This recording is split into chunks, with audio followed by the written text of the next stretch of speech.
All right. We are ready to go. Would anybody like to run down what happened last time and where we left off? Sure.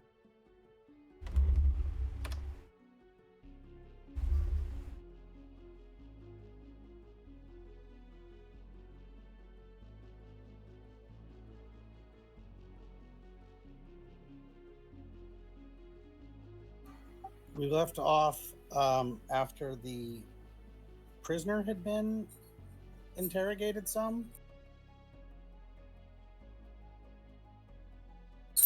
Uh,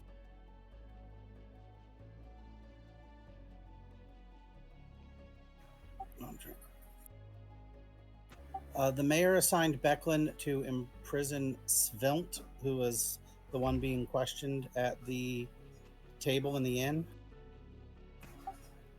We volunteered to search the enemy encampment in the morning.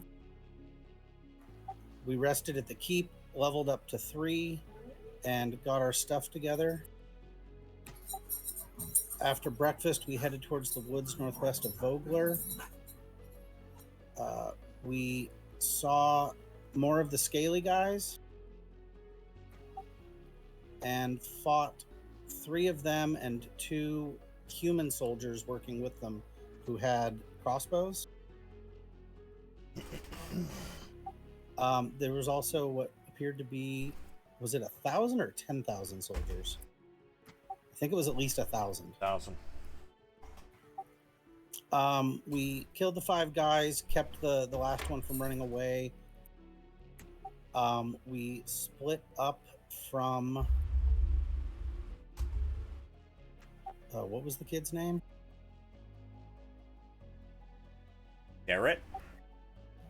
Yeah, Darrett. We split up from him. He went to tell the encampment of people who were still loyal to Cudgel, and we went back to town. I think the last thing that happened was one of the enemy soldiers showed up on a horse, saying that we needed to house their soldiers and basically surrender. The mayor was waffling, saying she doesn't know how to deal with large armies or battles or what might be coming. We recommended evacuation, at least of like the women and children who weren't going to be able to fight. And as the single rider approached the town from the north, bells began to ring out. Excellent. So I can't remember. Were you guys heading to the gate when I believe you guys were at the gate as the rider was approaching, yes?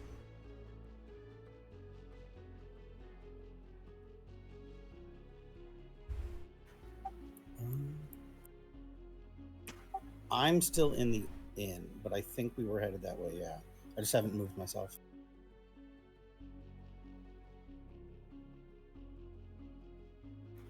I don't know how to move myself out of the inn now. So, you guys headed up towards the gate. I believe is it Bjorn and Gondar, I believe, had gone to chase down the older Bakaris. And I think everybody else was headed towards the gate, if I remember correctly. Yeah, he pitched a little shit fit in the last session about not being consulted or whatever. Yeah. And the other 2 went to claim his money in an attempt to get a parlay going. However, we're going to pick up with those of you who headed to the gate.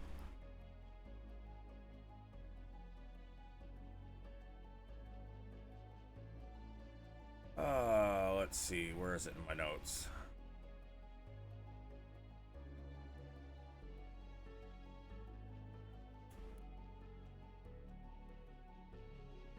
As you guys run towards the gate, Mayor and Becklin and Cudgel are following close behind. You guys see the gate has been opened, and there's one rider approaching. Hood down, kind of half slumped over in his saddle.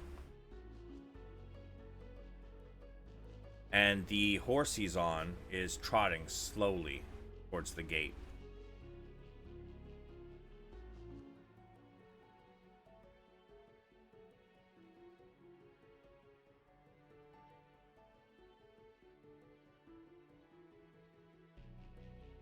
What do you guys want to do?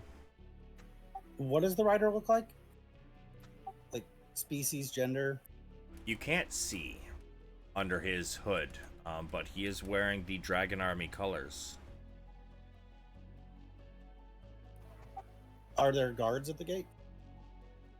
There are a few up top, but seeing one rider come in, like heading towards them, they had opened the gate slightly, enough to let one person in, but not so open that it would be hard to shut if they need to shut them in a hurry. How far away from the gate is the rider? By the time you guys get there, probably about 50 feet. I'm going to ask the guys if they think we should step out to approach him or if he should be let in.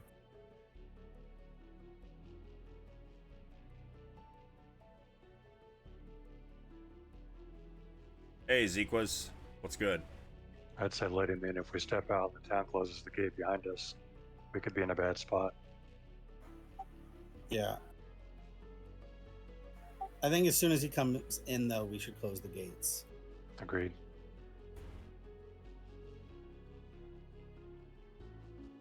All right, it continues to trot towards the gate. And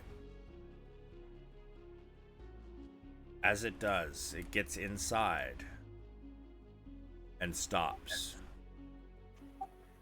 I want to signal with the gate guards, like with a, moving my finger around motion, like close the gates. Yeah, they close the gates. They got your signal pretty easily.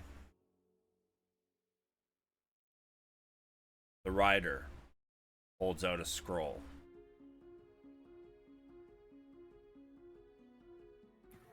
Like to one of us or for himself to read? Just holds out a scroll. He's not unfurling it or anything. He's just holding it out. Give me a perception.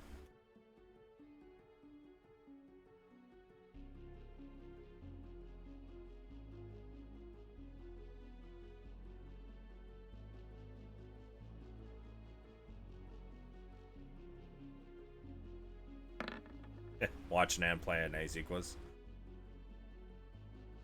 Yeah, 15. His hand is shaky. It's a humanoid hand. And there seems to be fresh blood running down it. And as he stretches out his hand with the scroll, he begins to slide from the saddle. I'll move to catch him. Sure, give me an athletics.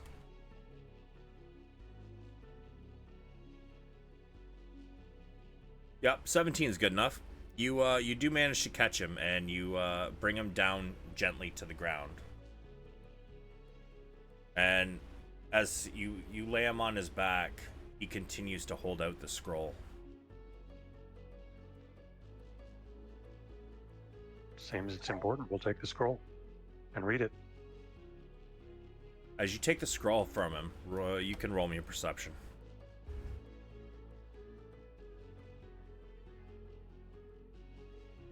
This person holds a very similar look to someone you know. And it takes you a moment to realize who it is due to the battered and bruised and broken, mangled face staring up at you. The hood slips back, and you realize it's Darrett.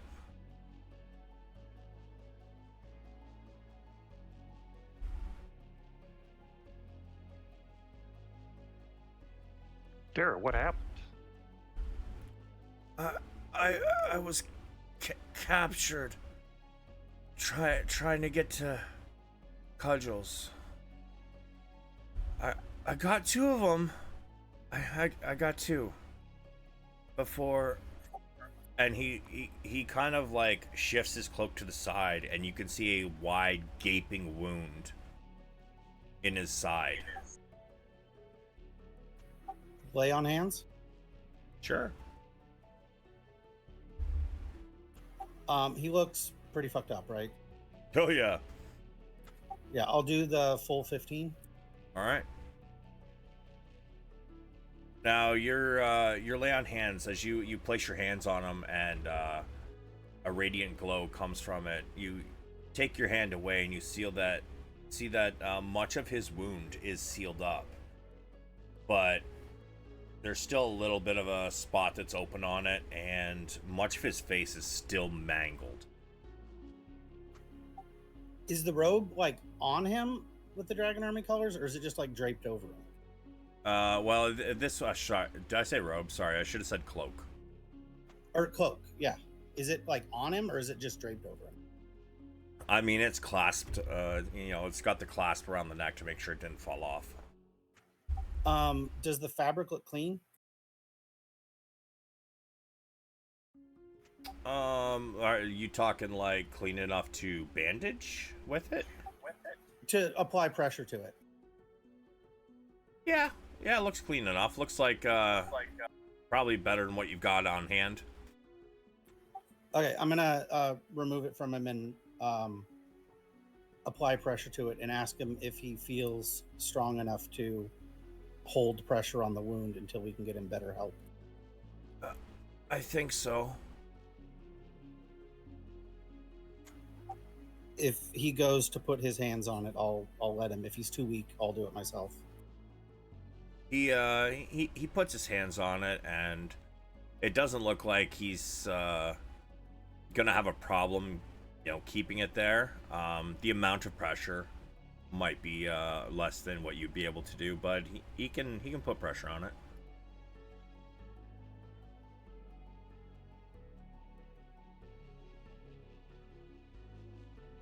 Let's look at the scroll and see what it says. All right, as you unfurl the scroll,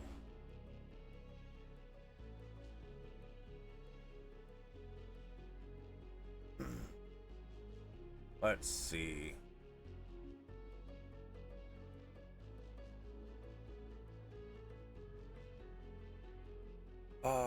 Where the fuck is it? Oh no, did I accidentally delete it?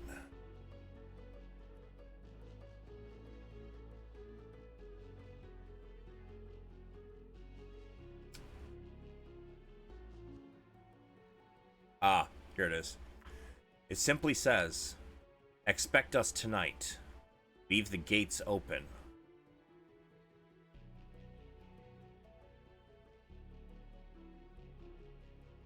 Do not leave.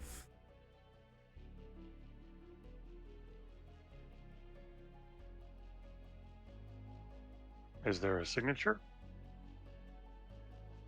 There is not. But we can reasonably infer who it's from. Yeah, I would assume so. Yeah. Can I look at both sides of the scroll for any kind of insignia or watermark or anything else?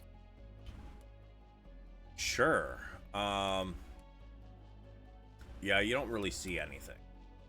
It seems like this is just a scrap piece of parchment that they've turned into a scroll, really.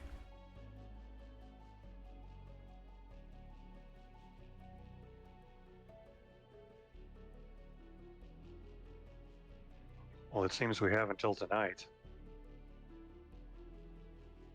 Mayor Raven steps forward. May I see that? Hand her the scroll. Well, I guess we don't really need to ask what their intentions are anymore, do we? So much for a parley.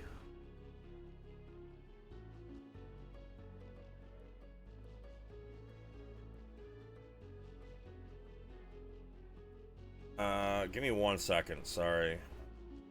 Seems my brother might be having an issue of some sort, maybe?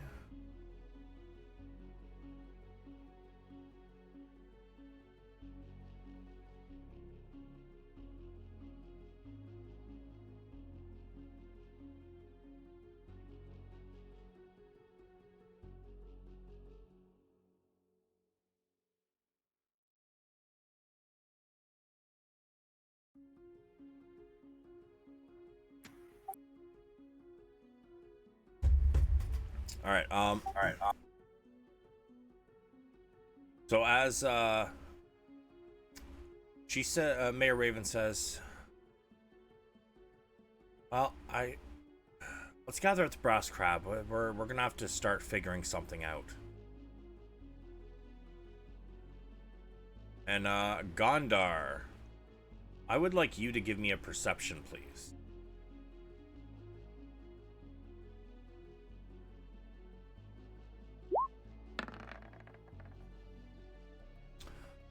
Yes. So, as Mayor Raven, Becklin, and Cudgel start to head back towards the Brass Crab, something up here catches your eye. Where? Where I'm pinging on the map.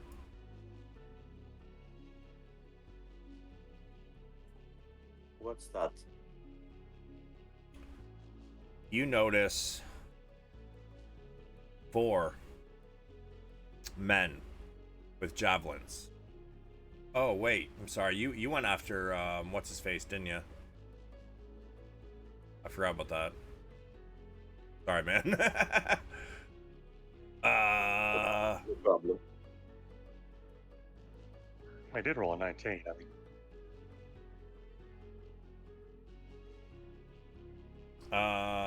yeah, but that was for something else. But you can roll me another one if you like.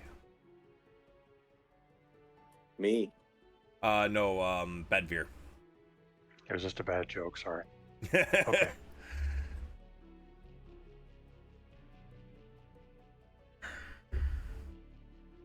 Yeah, you don't notice. The drag. You can give me a perception.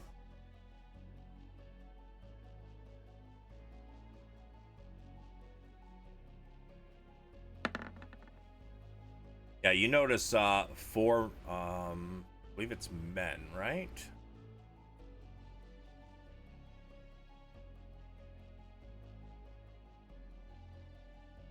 Yes. Up on the hill where the gnome flinger sent one of us. Yep. You notice Okay. 4 of them in the dragon army colors. They don't seem to be trying to stay hidden. Roll me an insight.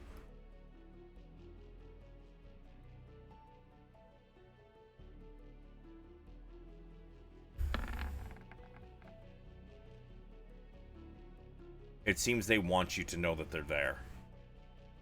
Keeping an eye. Yeah, they're making sure we don't leave this way. Is my guess. Probably.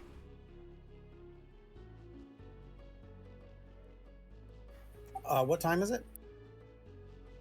I believe this was still pretty early in the morning. I want to say it's probably about 8 o'clock in the morning at this point.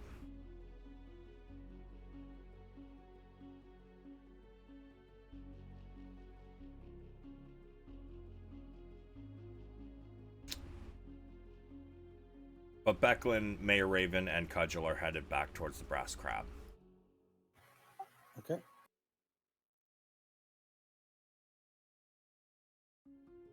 I'll follow. All right, and as you guys do that, Gondar and Bjorn, are you there? I know Gondar is, but Bjorn, are you there?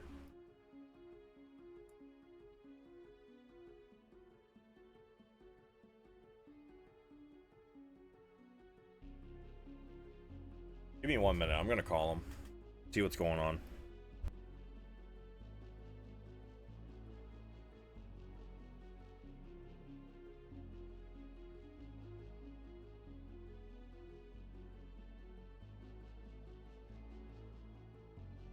Hello?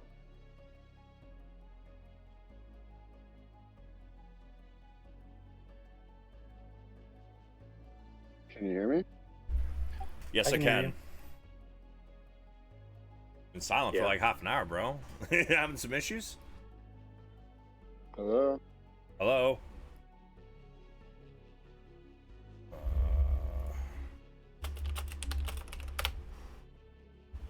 Hello? Yeah, we can hear you. You can hear me now? Yep. Alright, sorry about that.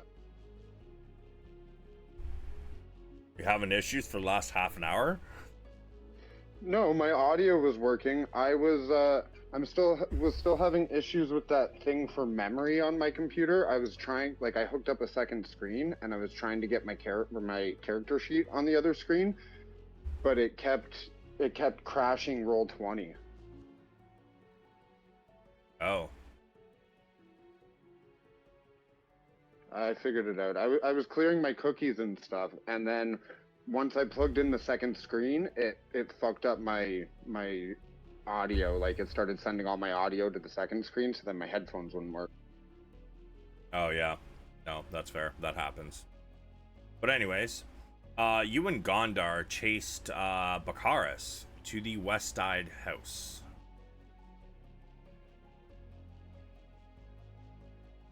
Yes. When you guys got there, you and Gondar both are able to see him just closing the front door, and the gate is closed as well. What do you guys want to do? You said we can see him? Or he's, like, see him running into the house? Yeah, like he as you guys got to the gate, the closed gate, you saw him close the door behind him to the actual manor.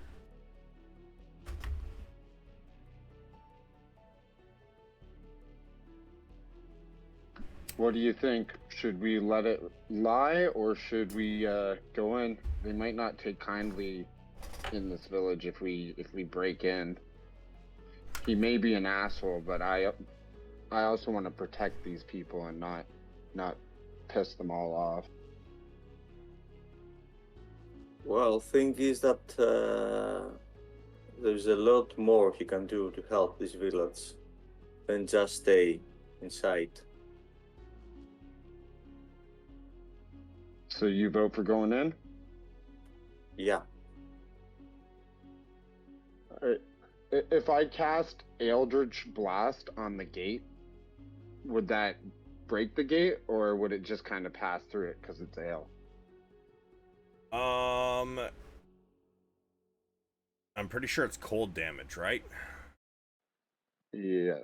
Yeah, cold damage isn't going to do anything against like cold or against an iron fence.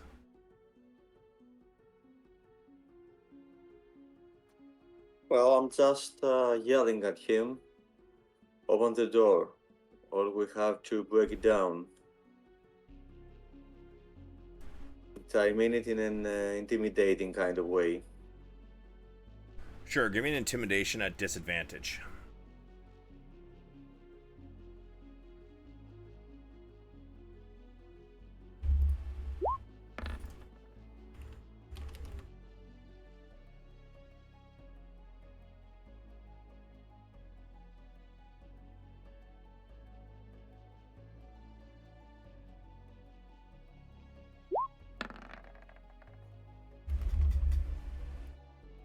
He slowly cracks the door back open. He sticks his head out. You will do no such thing. Just stay away from me.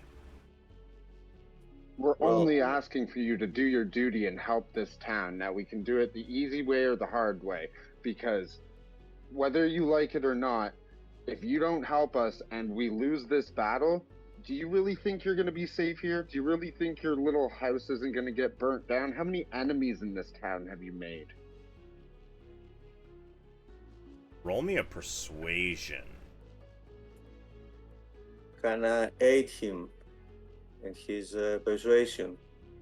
Sure, if you'd like. 27. No need for that. He kind of cracks the door open a little further. Well, it's not like they've ever been nice to me. Regardless, if we lose this battle, there's a good chance you and your fortune will be gone and your family might be dead. He thinks for a moment. He sighs. What do you need me to do?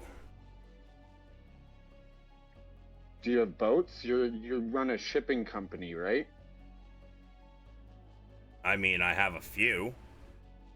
We need to put them all into service. We need to start evacuating this town in case the battle gets out of hand and gets into the town. We'll do what we can to hold them off, but people need to be taken to safety.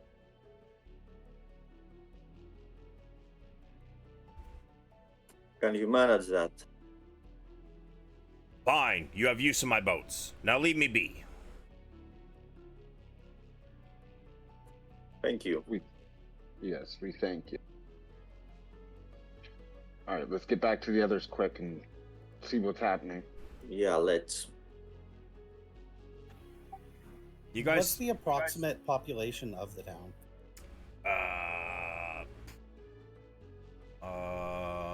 That's gonna take me a minute. I know I read it. It was near one of the starting handouts, I think. Whoops. I also tell him to pack his belonging and everything he wants to take with him in case he has to leave as well. He you tell him this as he comes back out with a couple handwritten notes, and he hands them to you. He's like, "Yeah, I know," and he gives you these notes. He says, "These will get you the use of my boats. Mine are all the same color. Find the man who runs it, and give him the give the captain of each ship one of these notes, and they'll allow you to use the ship." What color are your boat?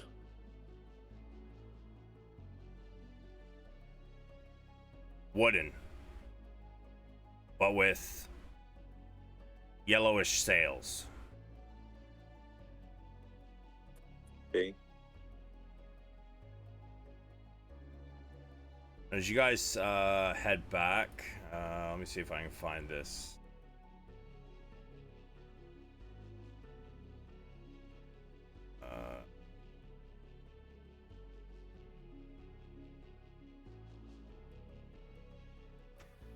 We just lost Bedveer from Discord. Seems like it's gonna be one of them nights.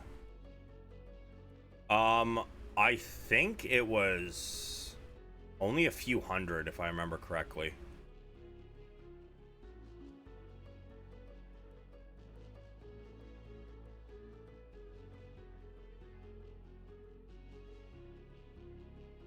I can't seem to find it in the handouts, but I'm pretty sure it was just a few hundred. Okay.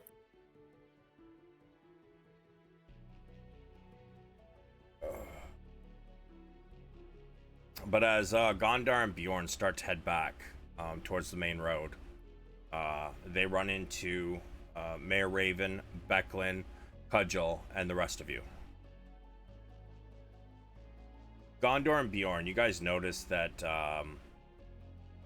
this group is seemingly heading off in the direction of the Brass Crab at a brisk pace.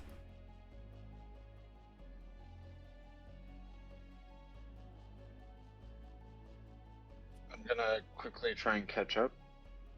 Yeah, we're asking. All right. You guys catch up to them about the time everybody enters the Brass Crab again. This is apparently the hub, which is why I was very shocked that I had to make my own map for this.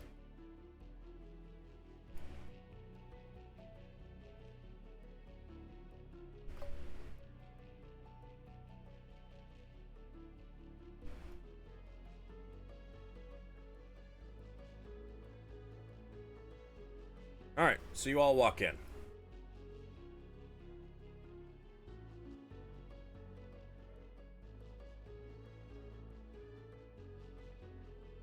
Cudgel says, "Well, we be needing a plan. They're watching. How are we going to get the people out of here? We can't fight that army." Well,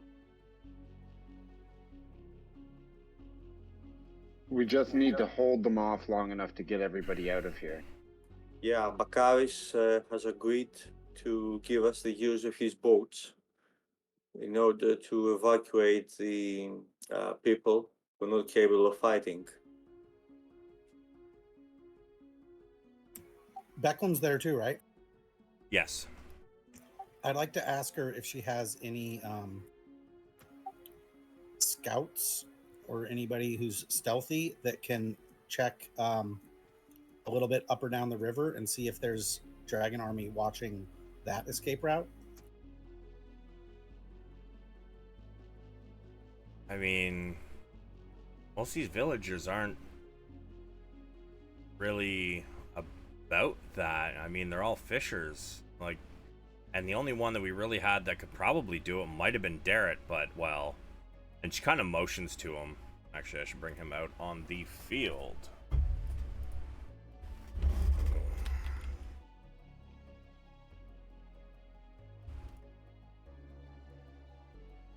She motions to him, kind of lying on this table still.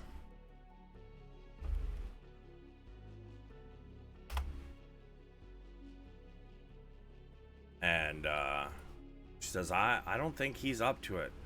Derek tries to sit up. Of course I'm... Oh! Okay, maybe not. And he slowly lies back down on the table. What was there? Wasn't there a dwarven fisherman with a boat that helped us get across the first time? Yes, he was a ferryman. Or no, he was a a fisher, ferryman. sorry, and he gave you guys shit for not waiting for a ferry. Maybe we could ask him. Just somebody who wouldn't look suspicious if they were out on the water. Well, I guess we could.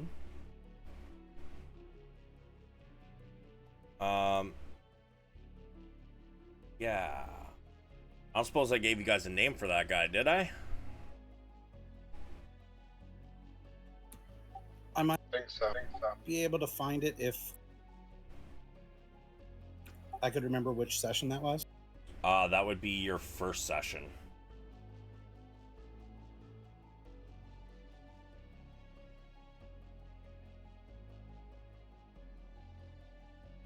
No, I just have a dwarf on a 20-foot boat.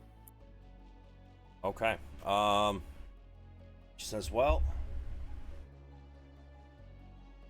maybe Dowland can do it.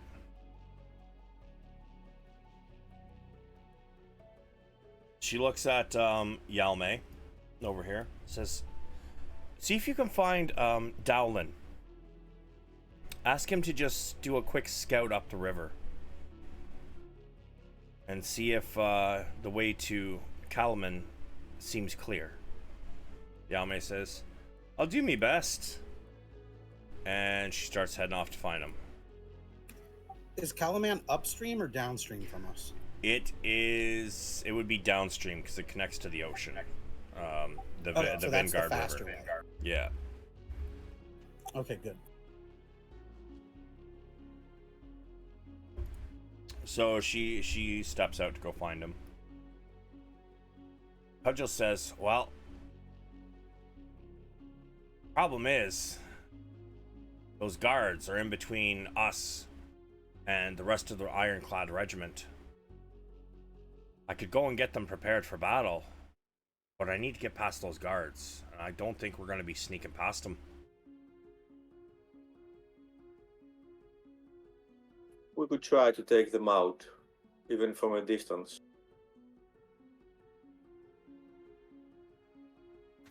Where exactly are these guards located? Pretty much where you almost died. Up on that ridge. Why don't we, speaking from experience of almost dying in that area, why don't we use the gnome flinger? Do you guys have oil for frying here? Oil? Well, yes, of course. Now, hear me out. We heat up that oil in something large and heavy and launch it out of the gnome flinger at them? We just have to keep the weight at approximately that of a bear. 500 pounds of oil. Well, including the pot that the oil's in, because we know the gnome flinger can send that much weight that distance.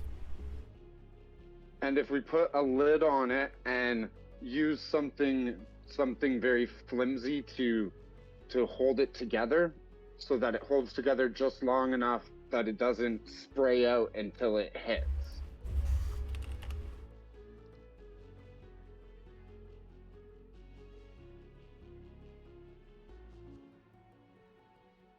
Use like a hemp rope or something that, you know, it's going to hold it together when it launches, but the momentum will break it, or when it hits, it'll explode, shoot hot oil on everybody. At this moment, you guys didn't even hear him walk in, but Than pops in. Ah, are y'all talking about my gnome flinger? Aye, that we are. And you want to shoot oil?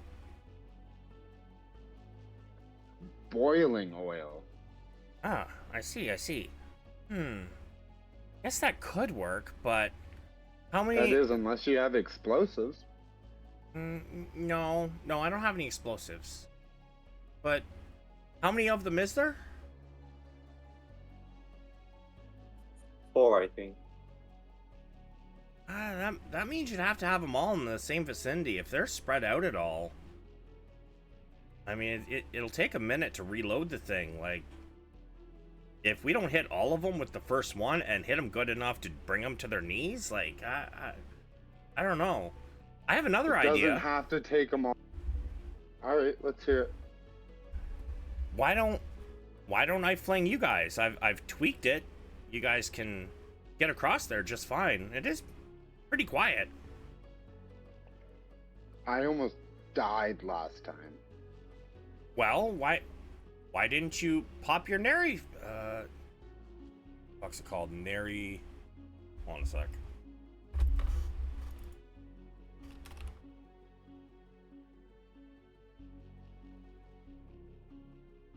Well, I wondered why you didn't pop your nary, Crash.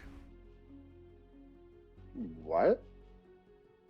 Yeah, you know, the thing, you pull a string and, you know, a big clock thing pops out of the top and it catches the wind. It, you know, makes it fall slower. Why didn't you pop it?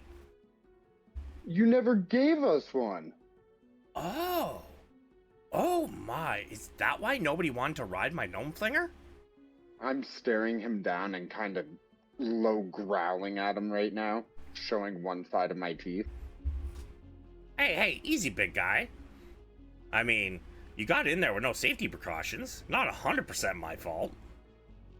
I thought there was prizes. Who said anything about prizes? It's a festival. I paid for a festival game. Prizes. Well, I mean, I just so happen to have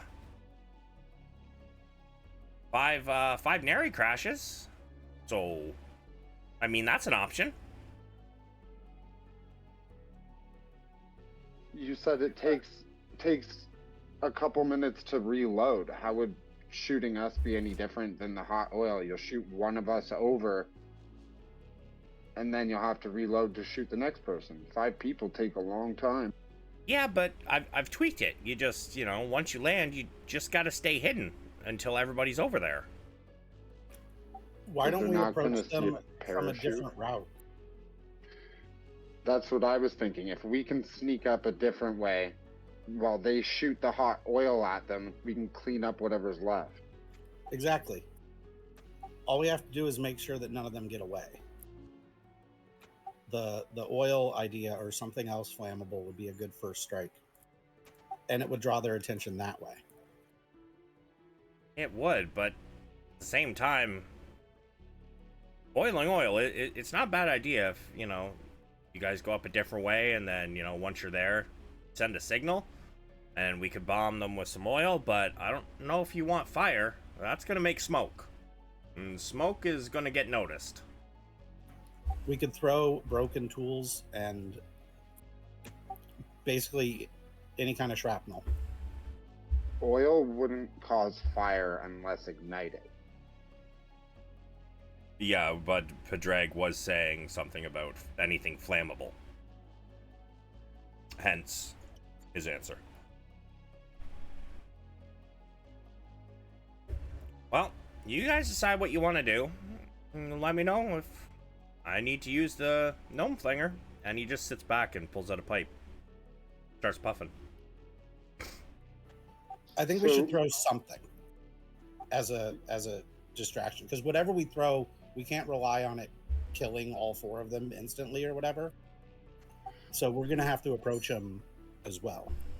Why don't we combine the 2 plans? If he says that we could launch ourselves over and somehow hide, then we could do that first and then shoot the oil over, and when it hits, that's our cue to attack.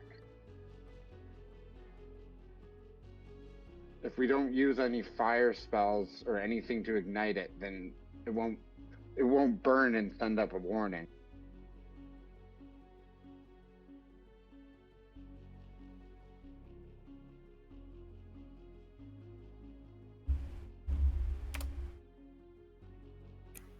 Can I see the town map again?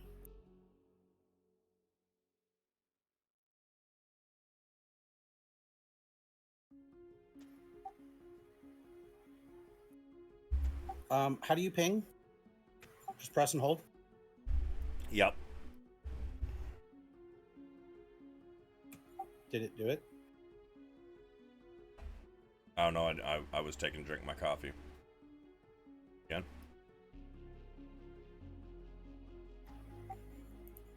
Maybe it's because it's in the hand. Oh, there you go. There we go. Can we climb up there where it looks not as tall? And then send the oil or shrapnel or something? And then approach them from behind? I'd rather not get flung again.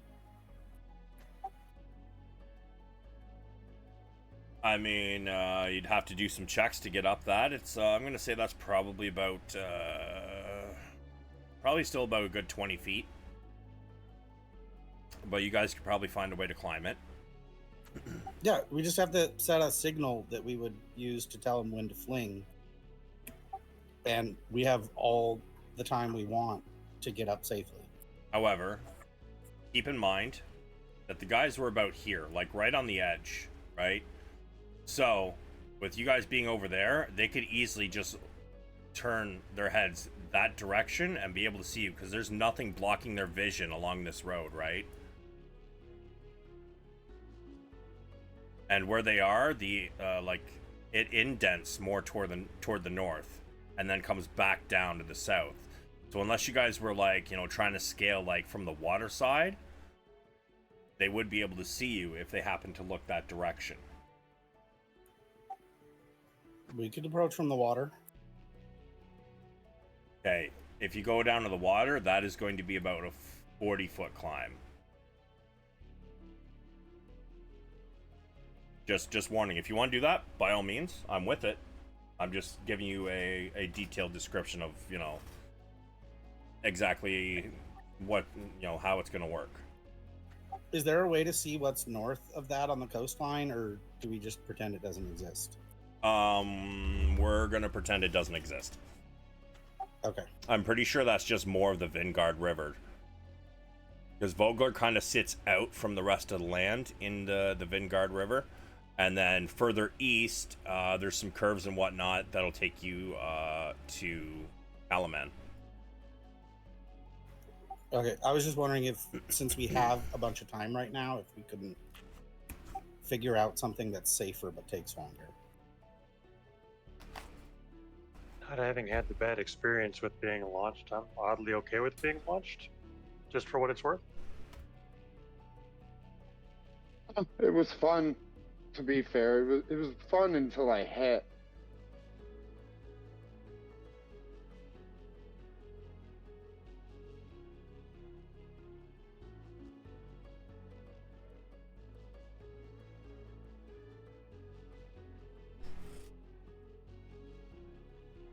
So what's the plan, boys? I say we do both plans together. All but one of us go and flank up a different direction, and then one or two of us could be catapulted in. You could catapult one of us in, and we could, like, how long can we stay in the air with these sheet things you're talking about? Well, I mean, you kind of want to pull it not long after the apex. You know what an apex is, right? Yeah. Could it hold us floating in the air long enough for you to reload the gnome flinger and shoot the oil? So the oil without a nary crash hits them before the people floating down hit? Yeah, that's what I was thinking. That's why I was thinking only one person would shoot out of the gnome flinger. You launch that person and they are floating down so they can see everything, and then shoot the oil so it hits, and then that person can drop right in and kind of be crowd control while everyone else gets out from wherever they're hiding. Does anybody have a lightning spell?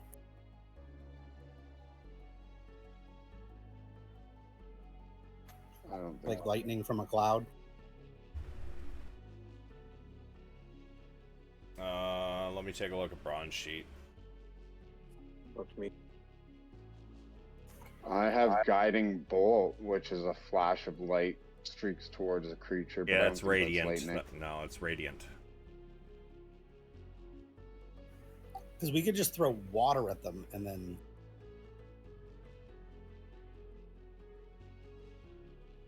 That wouldn't create as much smoke as a fire. Also, if they have a torch later on, the oil might catch. There was a lot of junk near the keep. All the broken tools and bits and bobs. If it catches fire, couldn't I put it out with my cold damage from Eldritch? I mean, if you're throwing a big ass pot of oil and then catching it fire, I mean that's going to be splashed all over the place. It's going to take you a few rounds to put it out with cold damage. Well, we're not intending to catch it on fire. Yeah, I'm just saying. Like, I'm guessing that's what you were saying is if it does catch fire, then you might have a way to put it out. You do, but it will take a few rounds to actually do that.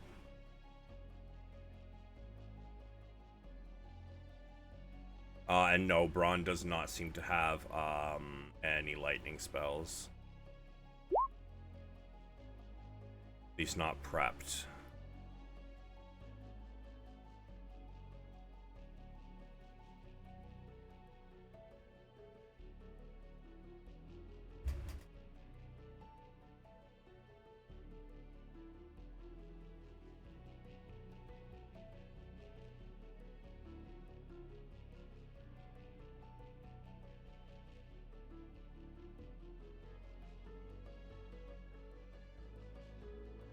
So what's the verdict, guys? You guys want to try and go around? Some people getting launched?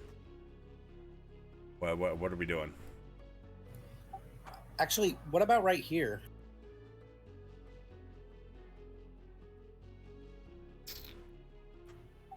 Right there, it looks like we'd have cover from the cliff itself.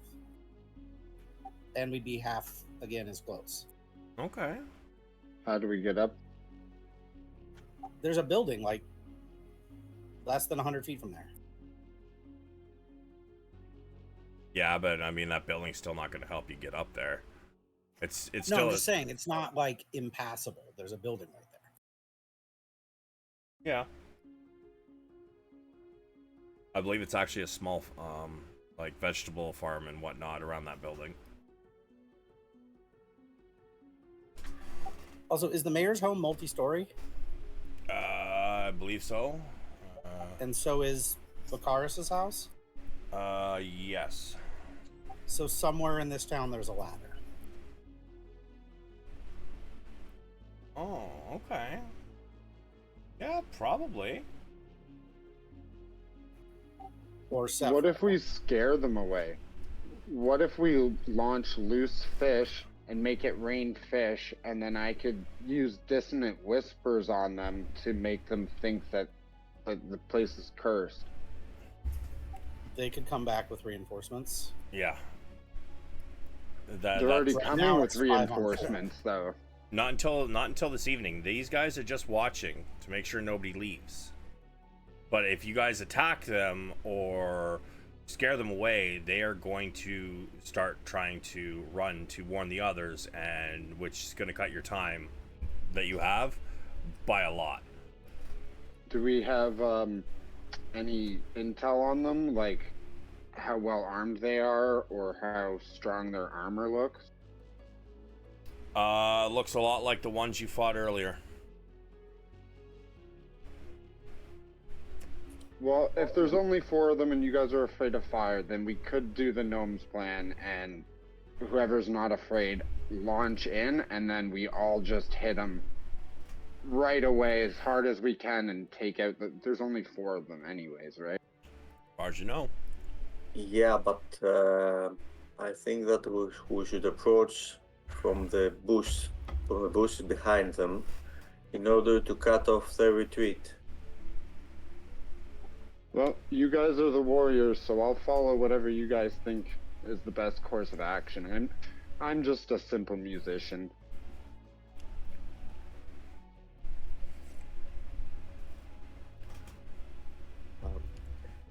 How far away is their position from Thornwall Keep? So Thornwall Keep stands about 50 feet above the cliff. They would be right here. So I'm gonna say it's probably like 40 feet wide between the two bottoms of the cliff here. But then, like, the likelihood of them expecting something coming from the air is low, so they're probably not going to be looking up.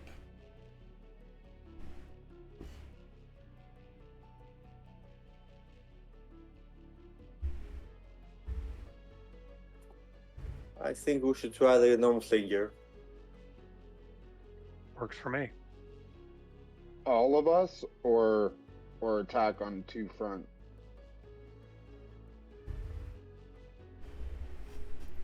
I could attack them from a distance.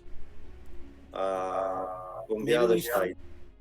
Yeah, maybe we fling people with ranged spells, so if they end up falling too slow and the people on the ground have already engaged them, or if they see the people up top, the people on the ground can engage them while they're distracted, and the people falling with the Nary Crash can use ranged abilities.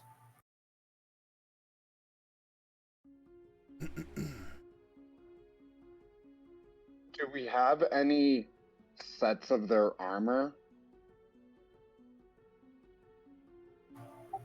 We didn't bring any bodies back. I think all we have is a couple weapons that got looted real quickly and the cloak that Derek rode in on. Yeah, I But believe what it. about the town in general? Is there any armor in this town that would match the enemy's armor that No. we could? Not even close. The militia, basically, I believe their description was, it was just like scraps of leather that were sewn together. Whereas these guys have, like, you know, mercenary, actual army kind of weapons and armor.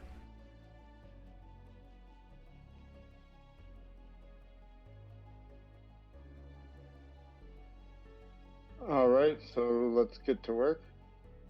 All right, so who's going to the Nary Flinger?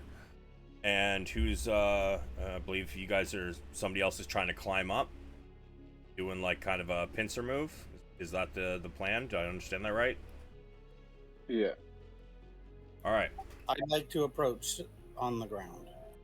Okay. I'm doing the flinger because I'm not athletic. And I'm also going for the flinger because armor makes lots of noise.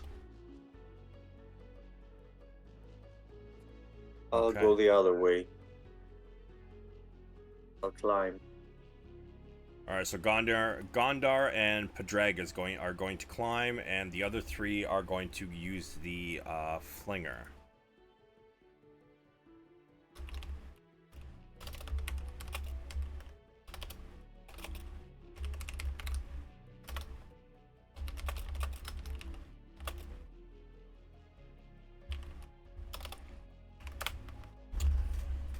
Than jumps up. All right, let's move you guys back. Ah, so we have a plan then?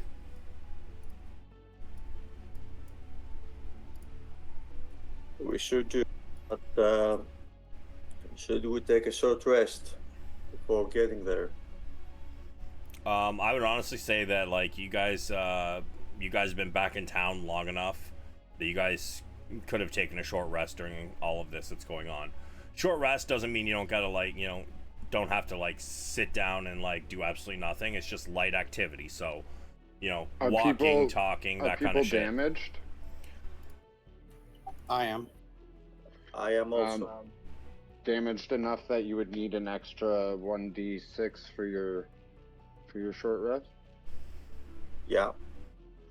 Alright, I'm gonna use my song.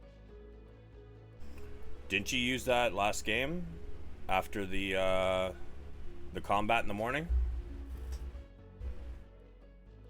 Oh, it says it doesn't say that I can't keep using it.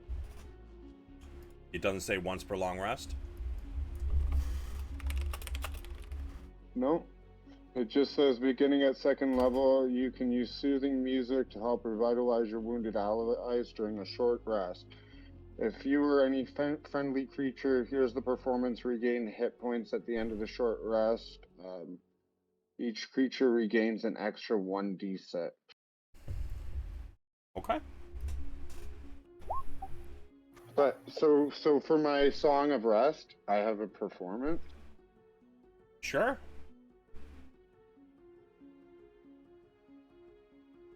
One sec. So while we're all sitting around, I start strumming my lute softly.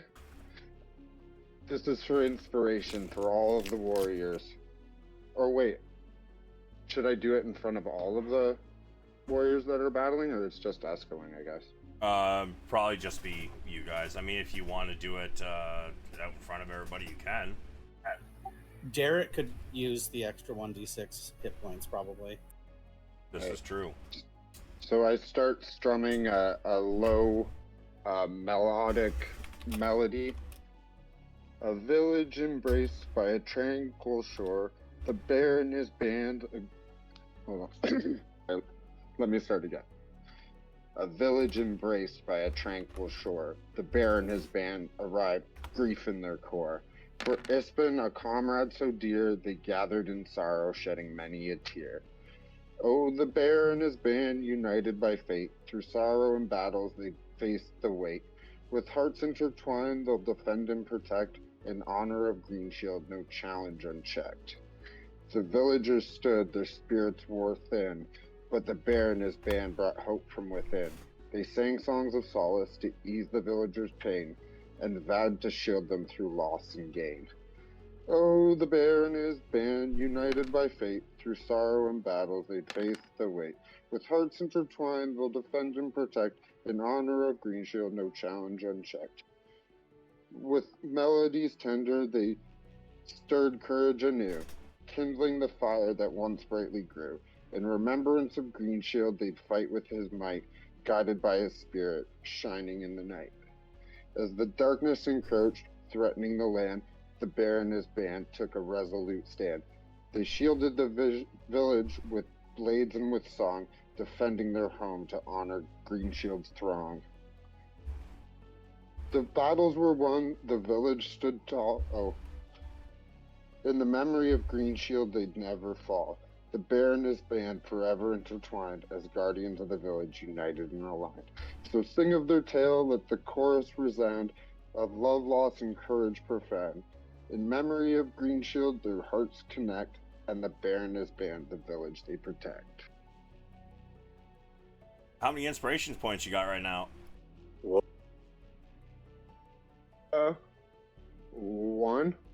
also. So Bjorn, you get another inspiration point for that. Congratulations. That was good. That was great.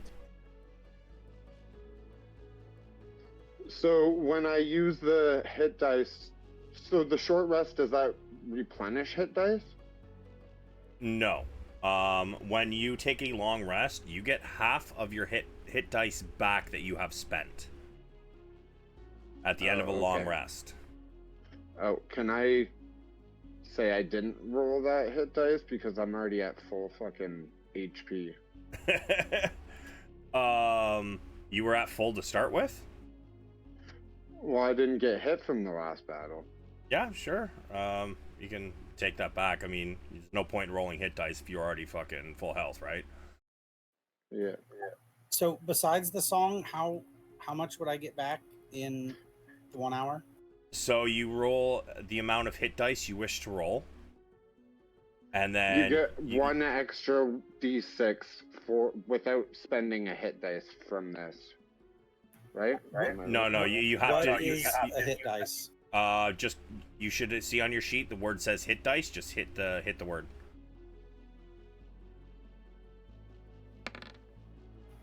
Oh, okay, I thought it was going to roll all of them. No. So Yeah, it says you use whatever hit dice that you want, and then you gain an extra 1d6 hit point. Yeah, that's right.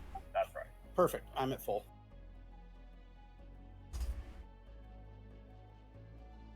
So just make sure that those of you who rolled hit dice, make sure you subtract them from what you have currently.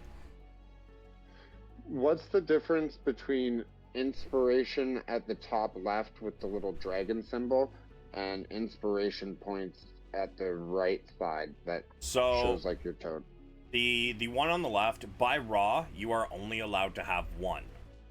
That is why it just has that extra box there. So you click that, a little dragon in it, that means you have an inspiration dice waiting. However, I would just leave it unchecked, because how I do inspiration dice is you can store up to 2 of them. So that's why there's a spot in your resources that says inspiration dice, and your max is 2, and then whatever you currently have is what you have. So that, because I find that most people, I have literally come across so many people who have died, and I look at the sheet, I'm like, why don't you use your inspiration dice? Because I was saving it for something important. And I'm like, bro, you died. What is more important? Like, so I find most people are more likely to use their hit dice if they have more than one. That makes sense.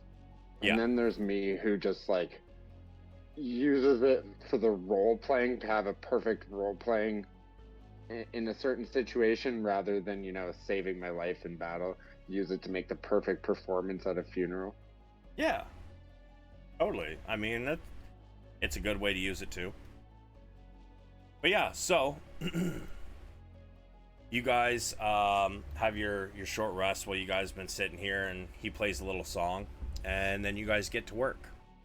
Dan says, well, those of you who are getting a flung, come with me. And Mayor Raven asks the 2 who are going to climb, is there anything you need to enact this plan? Ladders, stronger rope. Okay. I'll see what I can dig up. You have mountaineering tools. What? Like climbing spikes or Yeah. stuff like that. I don't know if we have climbing spikes, but I'm sure we can find something that you could probably, you know, turn into climbing spikes.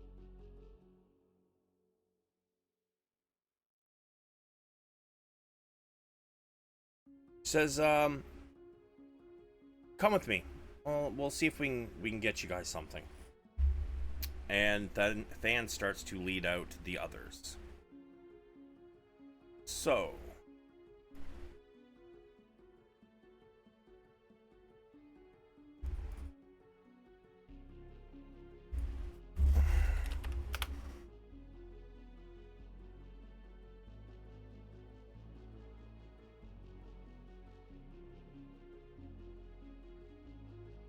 Band leads, let's see, Braun and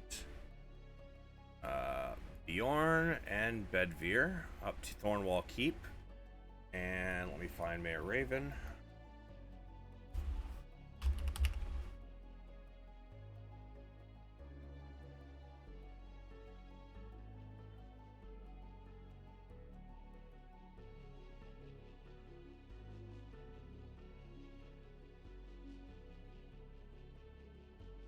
Mayor Raven leads the other two of you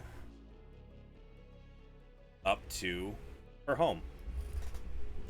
As you guys are all setting out to leave, Cudgel says, I'm gonna get me a horse. I'm gonna head over to the stables. As soon as I see you guys engage in combat, I'll have them open the gates, and I'll be heading out to get the Ironclad set up. Yeah, do that.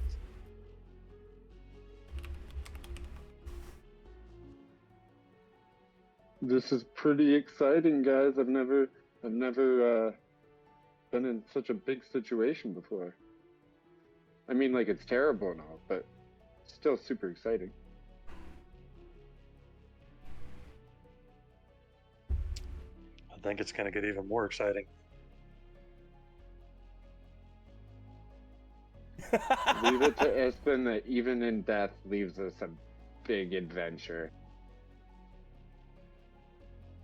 Oh, Becklin actually follows up to Thornwall Keep. Let me pull her in as well. Do we need to add these parachutes to our inventory? I'm actually going to show you guys a handout in just one moment here. As you guys are heading up, she stops the group that's headed with Than. She says, I have one more favor to ask. Should things go sideways during the evacuation, I will need one of you to come back to Thornwall Keep.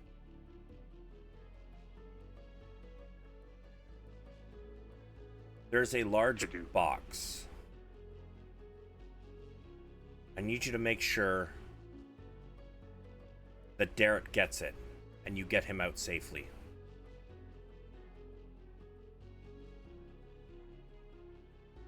A box? Yeah, she will even she kind of like pulls back a curtain to what seems like it's probably her bedchamber. And she goes in and she goes underneath the bed. And she pulls out a large box. It is for Derek. Don't give it to him unless it looks like we are going to lose. Give it to him after the evacuation. Just please make sure he does get it and he gets out. Is it sex stuff?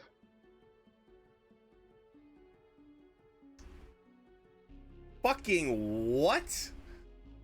Well, it's a hidden box under a bed. Don't humans keep their sex stuff down there? She looks at you strangely. Why would I be giving a 17-year-old boy a box of sex stuff? So we can burn it in case they, if you died, they might check your stuff. It'd be embarrassing, right? She stops. Never mind. And she just like rubs her eyes, like pinching her eyes or her fingers across her eyes, like she's getting a fucking headache. I'm trying to learn human customs. It's so much. It's a struggle. She I'll take the mission, lady. She kind of chuckles. You are fucking strange. And thank you, Bedvere. For now, we'll leave Strange, it you're here. talking to a bear. She stops. Fair enough, I guess. One might even say you're the crazy one.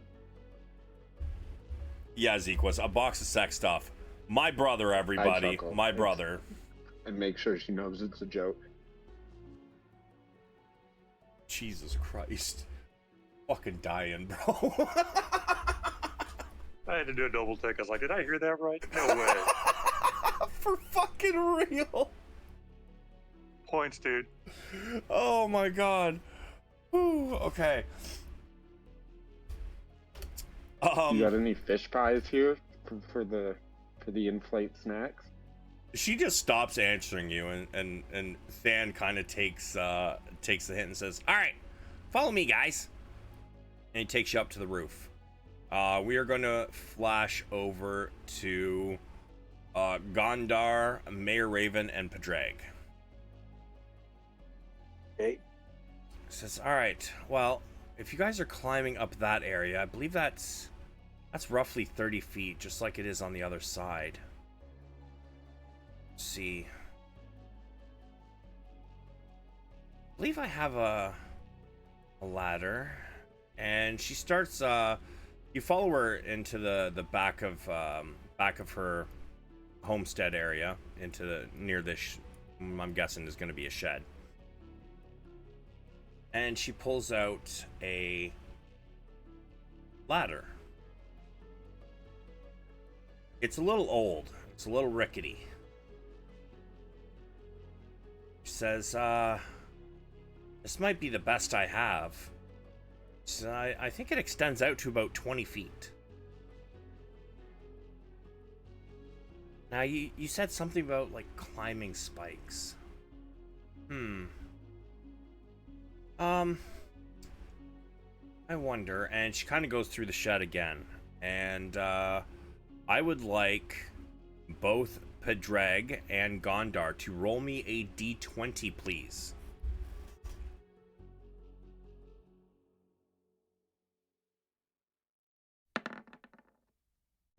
Okay. I do have smithing proficiency. Do you think you have time to smith that out, though? Because that's probably going to take you about an hour or so. Okay.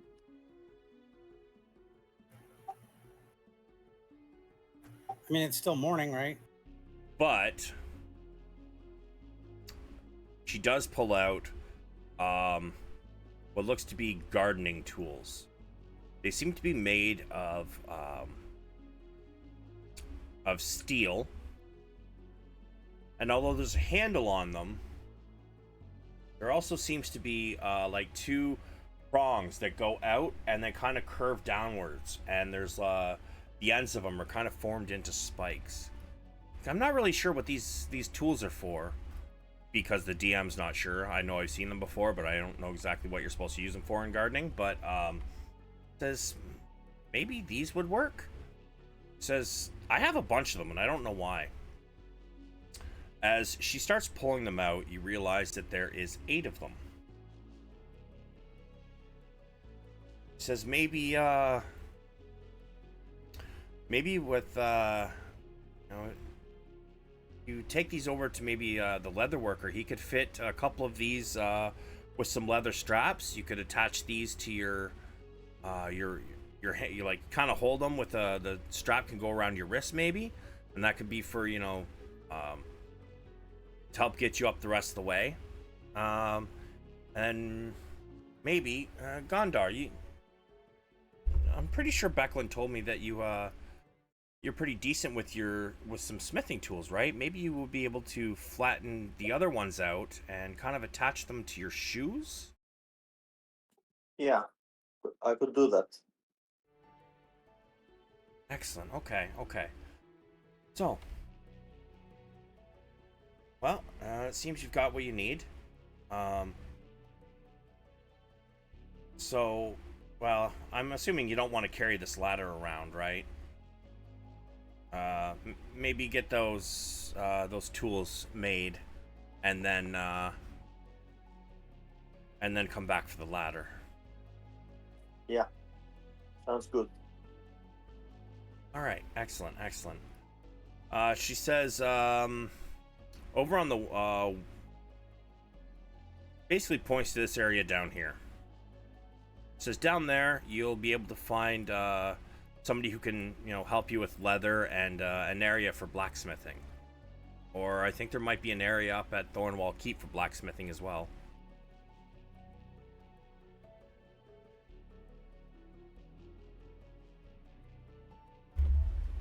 Okay, so I say we head there. All right, excellent. Well, come back when you're ready for the ladder. And at this point, I know it's a little early, but we are going to take our 10-minute break now just because I need to run to the bathroom really badly. So we will be back. I Cool.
Are we all back?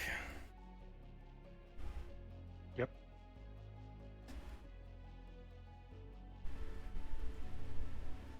Nope. Yeah, I was about to say, I guess not. All good. Here. All right, so George and John are back. Yep. I'll message Bjorn. He's probably out having a smoke.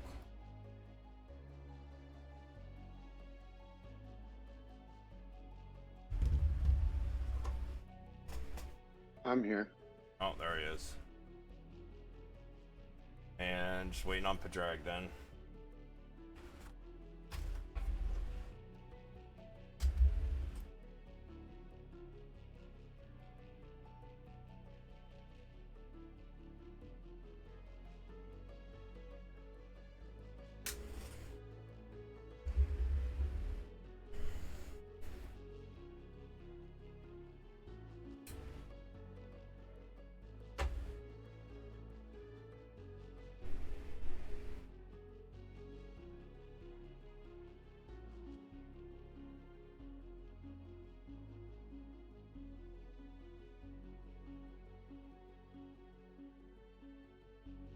All right, so the three that are getting strapped in for the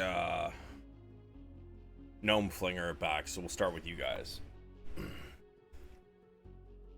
You guys head up to the roof. And Than says, well, I've made a lot more tweaks, since the last time. And here you go. And he pulls out 3 large backpacks.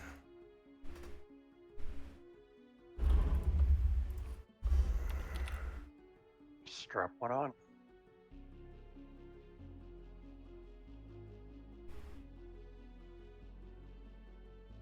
I believe something should have just popped up on your screens. Yes, sir. All right. Do I add this to my inventory? Yeah, for right now, sure.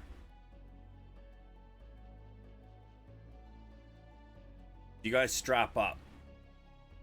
Says now be really quiet, because there's a good chance that if we get banging around up here, they're gonna hear us. But he starts like slowly cranking the thing and turning it and kind of peeking up over the parapets to kind of line up where he wants it to go. And he kind of cranks another lever that makes the seat tip, makes the seat tip back in the front end of the gnome flinger pop upwards a bit. It's all right. Well, now we just gotta sit and wait for the signal from the rest of them and say that they're ready. And down at the south, Padraig and Gondar. You guys are heading off to the leatherworker and the smithing area. Does one of you want to deal with getting things strapped with leather, and the other person deal with doing the blacksmithing, or how do you guys want to do this? Yeah, I think it's faster that way. Which do you want to do? Well, since I am a smith, I should do the smithing. Okay, I'll handle the leather. All right. So, Gondar, you and Padraig both head over to the same area. One building here is like a leatherworking station, another is a blacksmith. As you guys walk in, there's 2 men standing there talking worriedly. Yes? We help you? Yeah, hi. The mayor sent us. Would like to do some stuff here in order to make some equipment. Could we utilize your bench? Yeah. What do you need? I will want to make some tools from climbing. Oh, okay. Oh, what? If you could give us some help, Uh, we'd appreciate it. yeah, for sure. He says, "Well, I'm Balandir. I'm the blacksmith here, and this one is Salandon. He's the leather worker." So they kind of take a look at the equipment you brought with you. Okay. So so what you want to do is you kind of want some straps to strap one part of these to your feet, right? And then another one can go around your wrist, and use so okay. They kind of put their heads together and like, all right, so we're gonna take 4 of these, and we're gonna break the handles off. We're gonna elongate them a little bit so that you can sit them underneath your feet, and then we'll strap leather to them. That can go over your boots.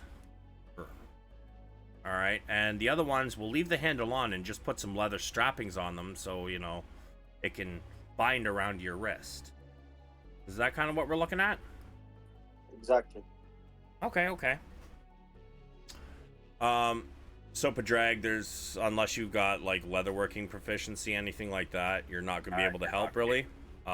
Yeah, I don't know how to do any of that. But Gondar, you're going to do the smithing with advantage because I already forgot their names. Dude's going to help you. Palantir, if I recall correctly. That sounds about right. I could also help him. He might be more experienced than I am in smithing. He's still a commoner. He is not going to be more experienced. His proficiency is like equal to 1. Okay, got that. So you are making, I guess 4 to elongate, right? So make me 4 blacksmithing checks with. I'm gonna say when you hit the blacksmithing tools proficiency, it's gonna ask you for a query. I'm gonna say this one is gonna be more of a intelligence check. So use your intelligence for this one.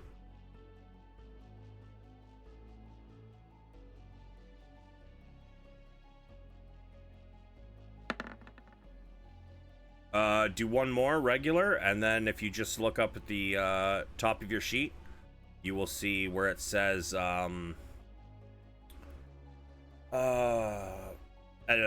should be a button that says advantage. So do one more regular roll, and then hit that advantage button before you do the next ones. All right, sure. Just give me 2 more then.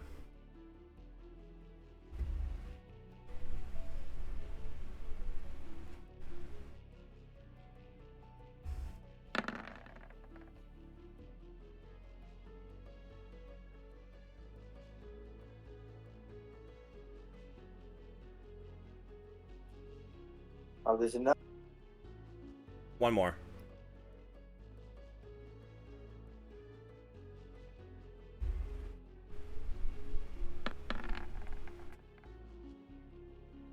Okay. And then Padraig. You're watching him start strapping leather straps to these and fastening them in. Gondar, once you're done kind of smithing them out, you and the blacksmith head over to where Padraig and the leatherworker are, and he starts working on those as well. Let me see how well he does strapping things up. So 8 things, so I'm gonna do 8 checks.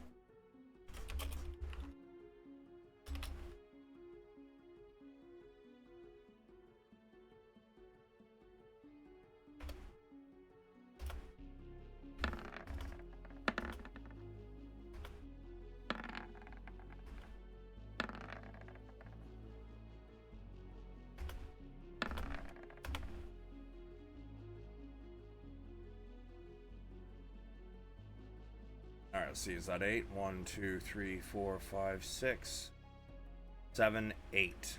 Okay. He kind of looks over two of the things he made. I don't like how those are sitting. And he goes to redo them.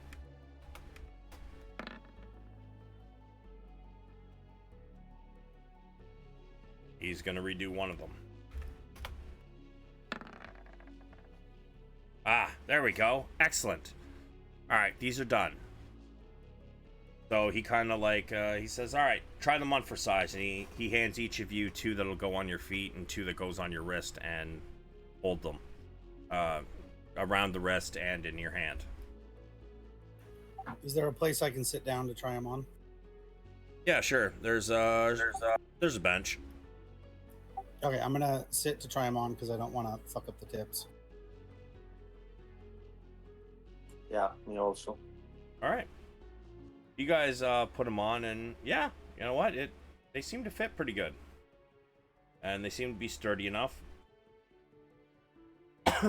Gondar, you had to kind of elongate the ones and kind of thicken them up, add extra metal to it, to make sure it could support your guys' weight.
Are you talking, Blair? I can't hear you.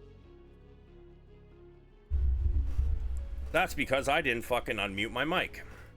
God damn it. So, yeah, you guys, what was the last thing you guys heard me say? You told them to make a roll. Told us that they were fine. Oh my god, really? That's, Jesus, so I've been talking for like 2 minutes and not saying a thing. Cool. No, it's only been like a minute. You made the leather things. You told them to. It was right before you made this roll. Okay, yeah. So, oh Jesus. Yeah, so Gondar, you would have had to elongate some of these and make sure that they were sturdy enough they'd be able to hold your guys' weight. On the ones that go on the feet, they're all strapped up and they seem to fit well. But yeah, those of you up at Thornwall Keep, you guys got about another hour before that they are done making their stuff. Is there anything you guys wish to do during that hour? I'm gonna take some books and start trying to learn how to read. Where are you getting books from? Well, we're at the keep. There's a fucking library. Okay, so you're gonna go back down in the keep and steal some books? Well, you said we have an hour. Yeah, I'm that's gonna fair. grab a few and bring them upstairs. Sure. Give me a flat intelligence check.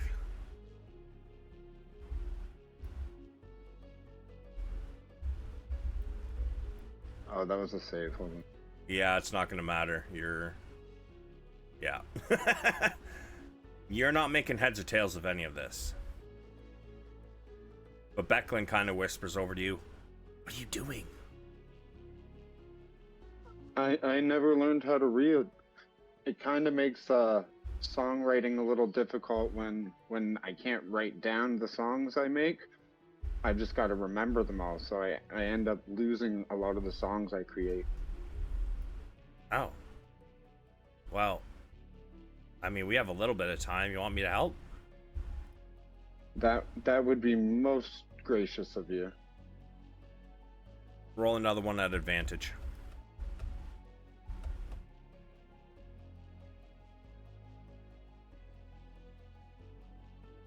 You're starting to get the hang of it. It's going to take you quite some time to actually, get good at reading. But you've learned the first few letters, A, B, C, and what they sound like. Nice. Bedvere and, well, I guess Braun's not here yet. By the way, apparently Braun locked himself out of his hotel room, which is why he isn't here yet, and the poor bastard doesn't speak any French, so he's having an issue getting another room key. But Bedvere, is there anything you wish to do while you're up there? I'm just going to be going over the use of the non-splattering backpack device to make sure that I understand what I need to do and when, so that when the time comes, I don't go plummeting into the earth. All right, fair enough.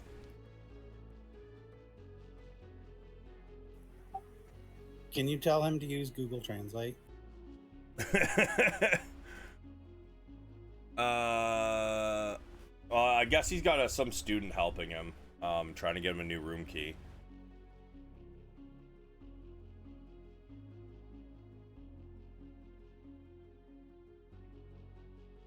You'd think, being Canadian, that we would speak some French. We're not very good at it. Is he actually in France?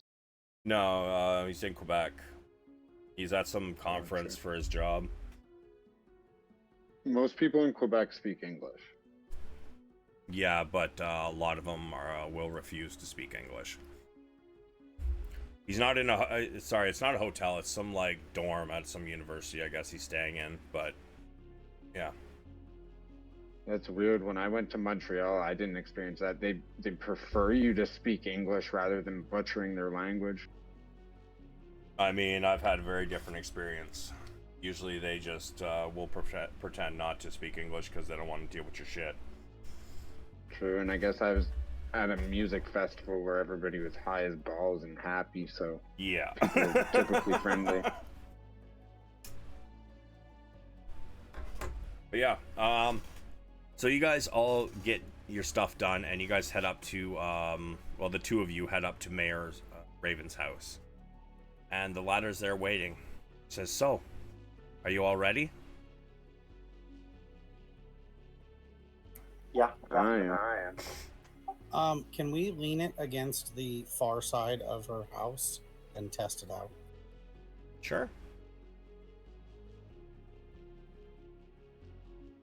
You put it up against there, and you extend it out. And it does go about to 20 feet.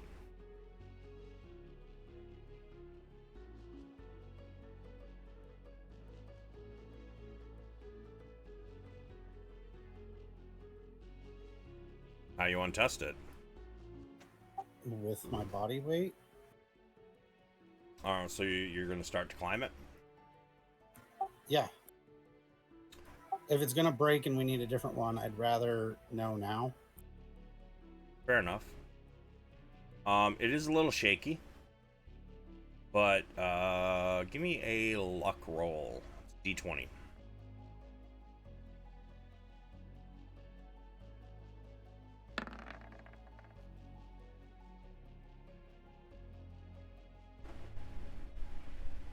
Give me 1 second.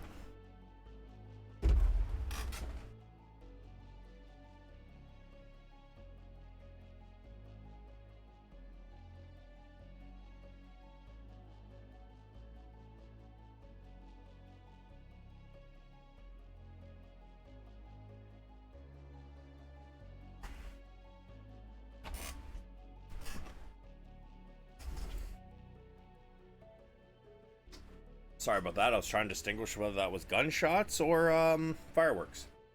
It was fireworks. Anyways. Yeah, it seems to hold your weight pretty well.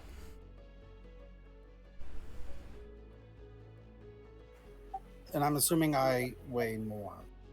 Yeah. You're wearing heavy armor, aren't you? Yeah. So if it can handle me, it should be able to handle you. Yeah. Sure. So, we're ready to go. All right. So we'll collapse the ladder down, and then maybe approach from a little bit east of it. Yeah, in order to get behind them. All right.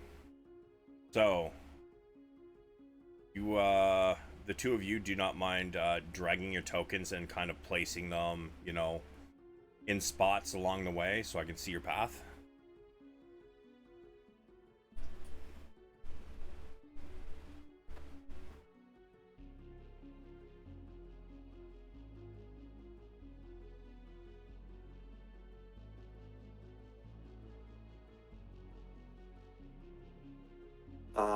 I try to spot whether there are any sentries outside, enemy scouts or something, trying to see. Give me a d20 and a perception, please.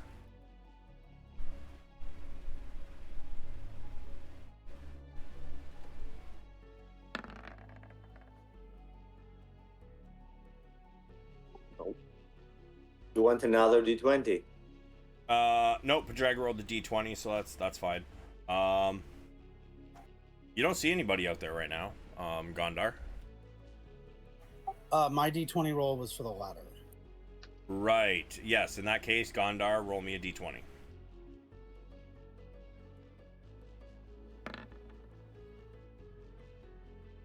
Yeah, you don't see anybody out there.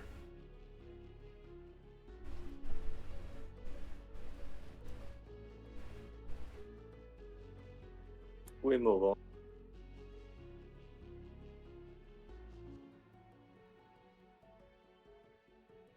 Which one of you is carrying the ladder, by the way? Me probably. All right. From here, can I see them? I would like you to also give me a d20 and a perception.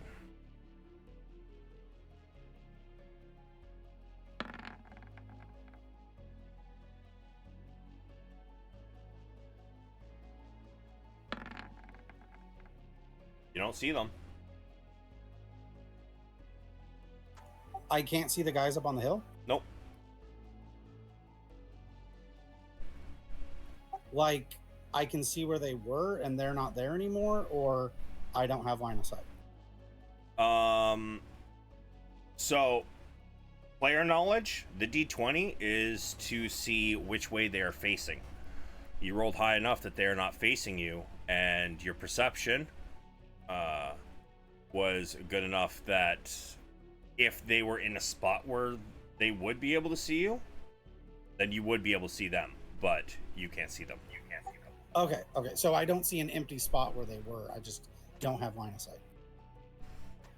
I'll approach the cliff then. All right.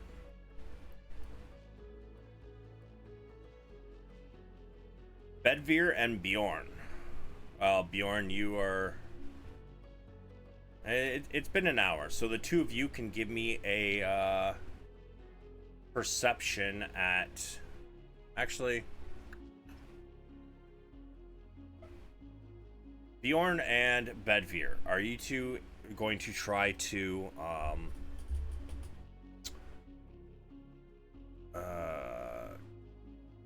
are you guys looking over to see like if they're almost ready yet, or what are you guys doing? Are you still trying to learn how to read and learn your nary crash? Well, I feel it's getting close to the time frame they gave us. Yeah, I'll go and start trying to peer down and see what we can see. All right, and are you guys trying to be stealthy about it? Yes. All right. Yeah. Two of you can give me a stealth, followed by a perception.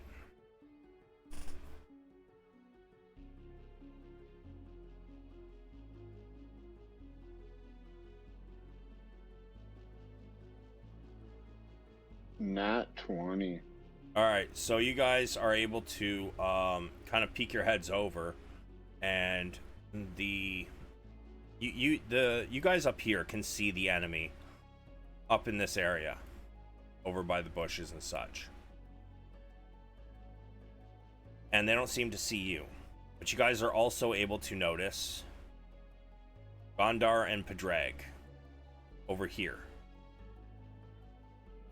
with a ladder, and they seem to be kind of squished against the edge of the ledge here. Hey, Braun! Yo, fucking sorry. Here now. Holy shit, that was loud. I just had to turn you down. Say something now. Sorry. I'm getting set up. All right, try again. Can you hear me? Sort of. At first you were like crazy loud, now you're really quiet. I turned you up though. Say something else. Here, just give me a second.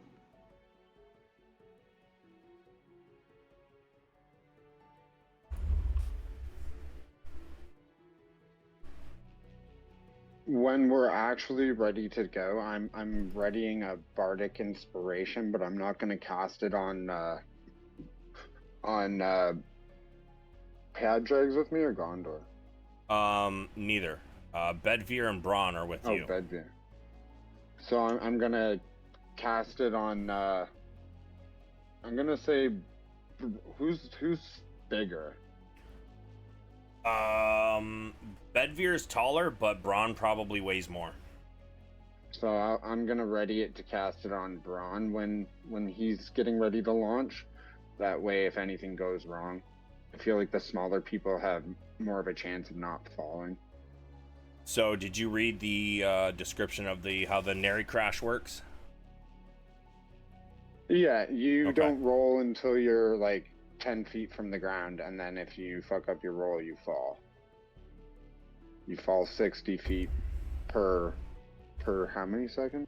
It's 60 feet around, is the base. But when you get 10 feet above the ground, it has a chance to fail.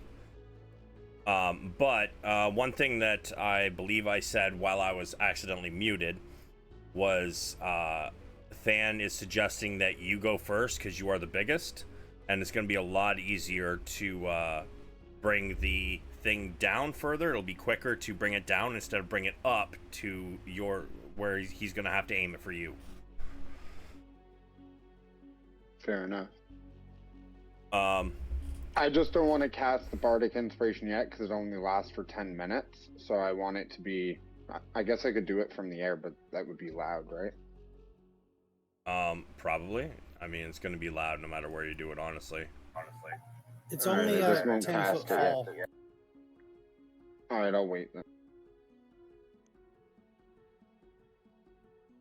So, as you guys see Padraig and Gondar start to put the ladder up, and they look to you, and they notice you guys peeking over. Who's going first, guys? The climbers or the gnome flingers? I think we should climb first.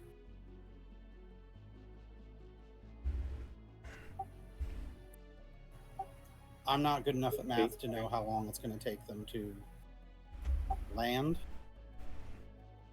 Yeah, and it's good for you guys to get in position and hide. Yeah, once they're in the air, we can't really stop. But like, if we climb and fail, we can always try again as long as they're not en route already. Okay. All right, so you guys are going to start climbing then. Sorry, just a clarification. Was I climbing or... You are gnome flinging. You have an item you. called the Nary Crash. once you hit the apex, it's basically like a balloon type of parachute. You've got it on your back. It is a kind of like a parachute. So once you hit the apex, you want to use a reaction to pull the chute. Now, once you get within 10 feet of the ground, you will have to roll a d20. If you roll below a 5, or I think it's 5 or below, I believe, the chute gives out and you drop the last 10 feet. If you roll above that, then you land safely. So Okay, got it. Padraig and Gondar, who's going up first? I'll go first I'm gonna say that I think I should go first because I weigh more. Yeah. Okay. Padraig, you start climbing. You get 10 feet up. Give me a d20.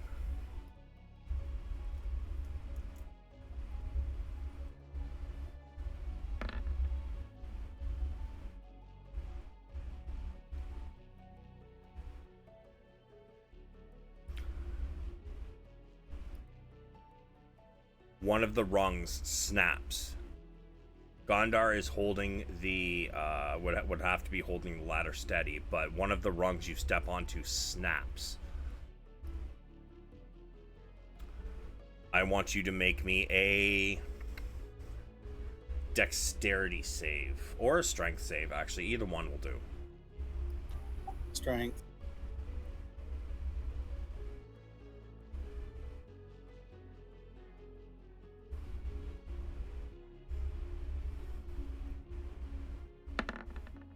You have a very strong grip on the side of the ladder, and even though that one rung snaps, you're able to keep yourself from falling.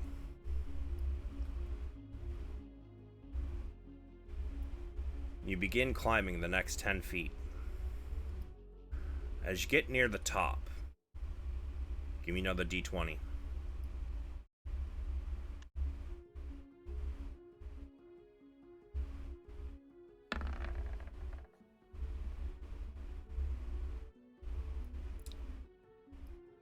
Give me a strength save as another rung snaps.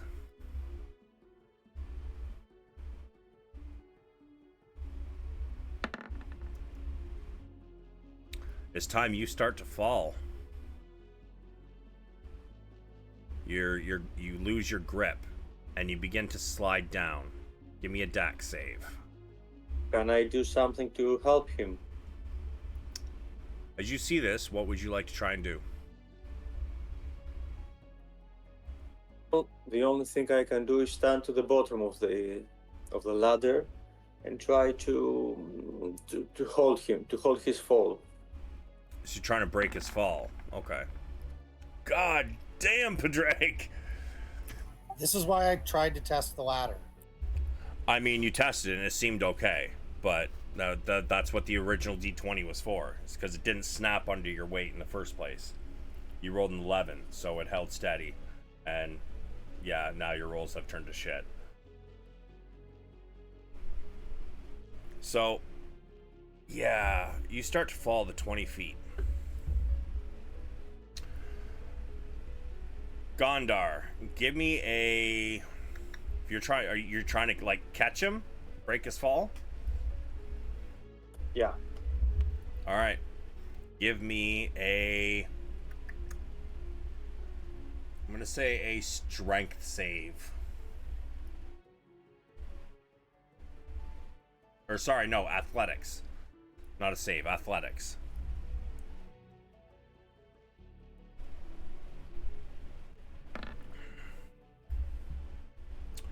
You do slow his descent, so you are both going to split this damage.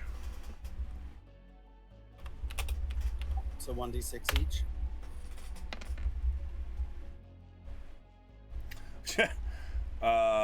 Actually, yeah, I guess it would be 1d6. Or, yeah, 1d6 each. So, hold on a sec.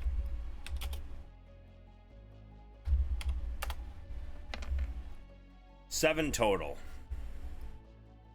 You two can decide who's going to take the 3 and who's going to take the 4.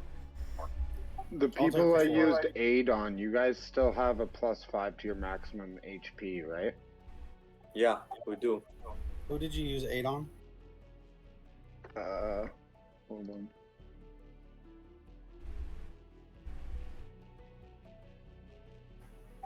I used it on 3 of you. I don't remember which 3 though. The people with the weakest armor. Range. I have mail. I'm not sure if I have it. Well, I have it. So I'll take the 4, Gamet. Okay, and I'm down 3. All right. Unfortunately, this ladder is now useless. What would you guys like to do to get up now?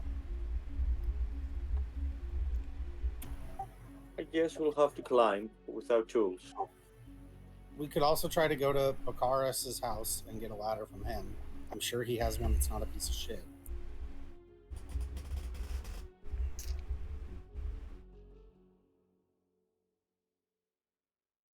For his window washers or whatever. I'd it say is. we'll try climbing. Perhaps I don't think it will be so difficult with these things we made.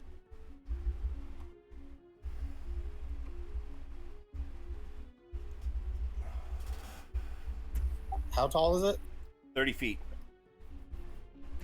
So I have to not roll shitty 3 times in a row? Twice. I'm gonna say that you guys do have a climbing speed, but it's gonna be more about whether your muscles get tired. It's more of how long it's gonna take you, more so than whether you're gonna fall, for the most part.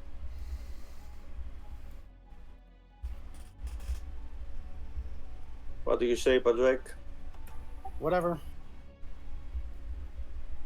I'll go first this time. All right, you begin to climb. Yeah. You get about 15 feet. Give me an athletics.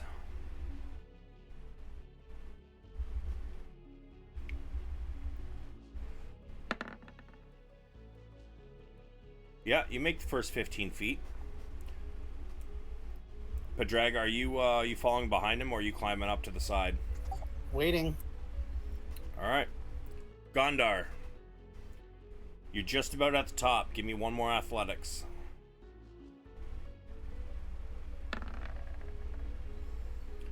You make it to the top. And as you get up here, you take a look around. Give me a D20.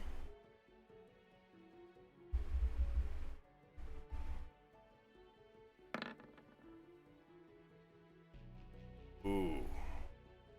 Give me a perception.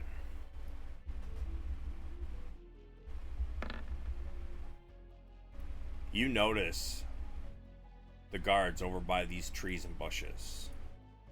One of them starts to turn in your direction. What do you want to do? I drop down and try to hide behind a bush or something. Okay. So you look to the nearest bush and you kind of do like a dive and a roll. Give me a stealth.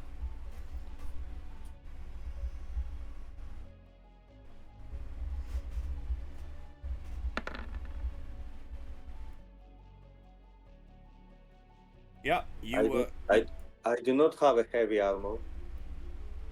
Hold on a sec. What kind of armor are you wearing? Scale, mate. Scale well, D&D.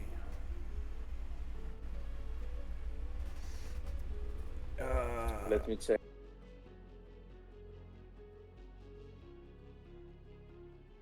Scale mail, although it is medium armor, it does give you the disadvantage on stealth, which is why it says heavy armor, because that's just how they put it into Roll20. So although it's not heavy armor, it still has one of the properties of heavy armor.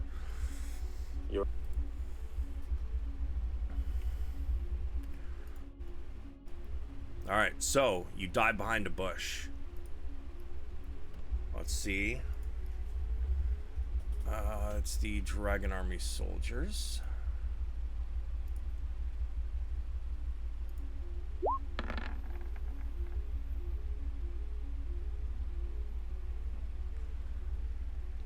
One of them starts to head in your direction.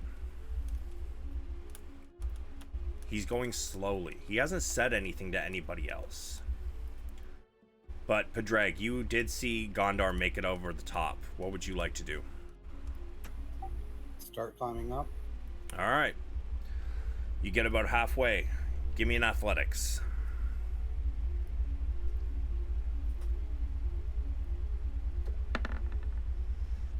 Yep. And then you continue to climb. As you get near the top, starting to get a little tired, but give me an athletics.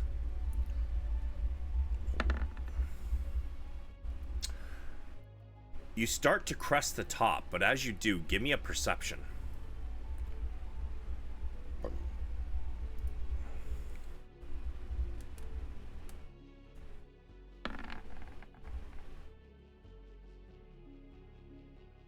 You realize you don't see Gondar at this very moment, but then you look to your left, and slowly walking in your direction, he's about over here.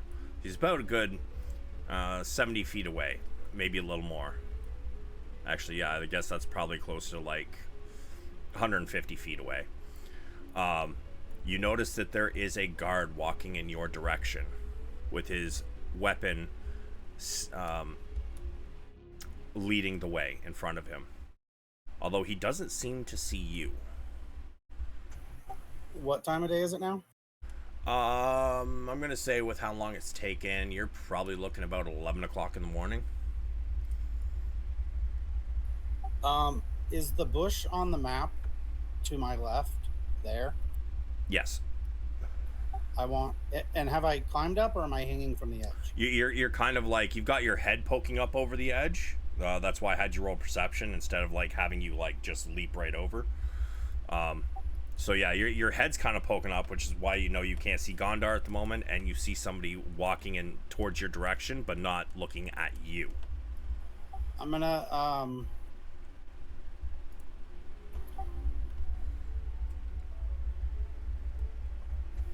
How does hanging, or like, I'm using the tools to climb, right? Yeah. So how does that work mechanically? Like, I know I can't hang there forever, but so I would say that like because your athletics you rolled, you're not going to be able to hang there indefinitely, but you know right now you're hanging on just fine. Mechanically speaking, like DM to player, I'm gonna say that like if you are planning on waiting for him, there might be some more rolls involved depending on, you know, exactly how long you're trying to hold on for without hopping up. you said he's like 150 feet away? Yeah. Okay, I'm just gonna try to get out and be behind that bush. How big is that bush? It's Or is it a tree? I can't tell because it's top down. it would be big enough that you could probably get behind it, but the chance of not being seen is not very good.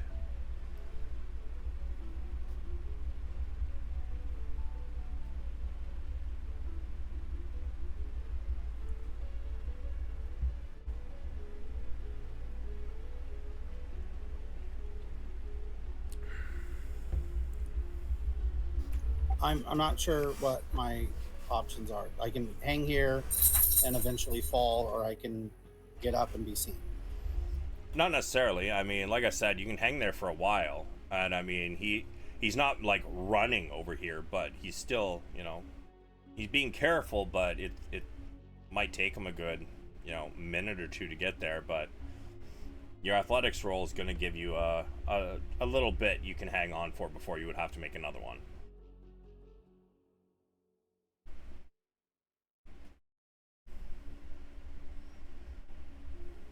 I've never done this, so I don't know what's better. I'll wait.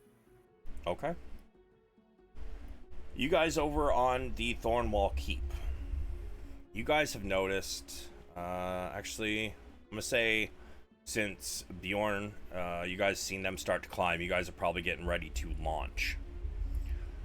So Bjorn, you're in the seat. Bedvere and Braun, you guys are probably waiting. So Bedvere and Braun, I'd like you guys to give me a perception.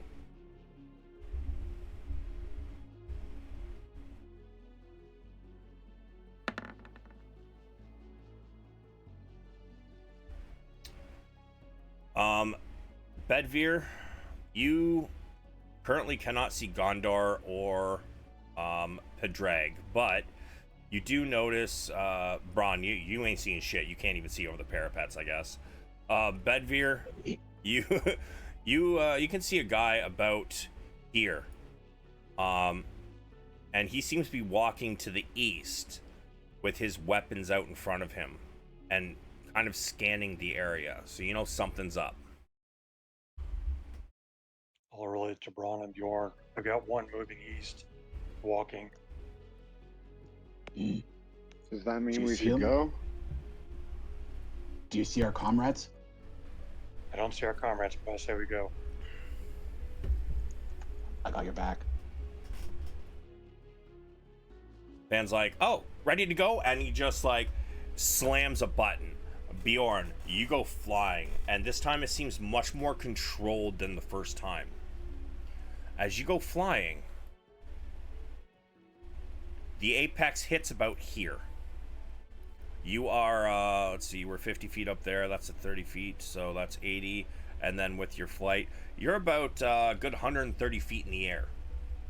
So probably about 100 feet over top of the guys that are down in this area. Okay. So then I pull my shoot thing because I'm at the apex. Boof! Bunch of what almost look like balloons, with holes in the bottom, kind of like sprout out, and you start to drift. Can I steer it? Let me take a look.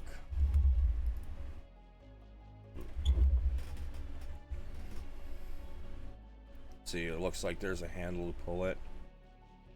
I'm gonna say probably not. There doesn't seem to be any kind of steering ability.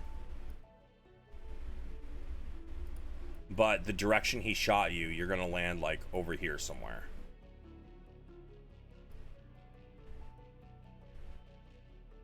So, Okay. you get you're probably about I'm gonna say 50 feet above the ground in this area. And who's next, Bedvere or Braun?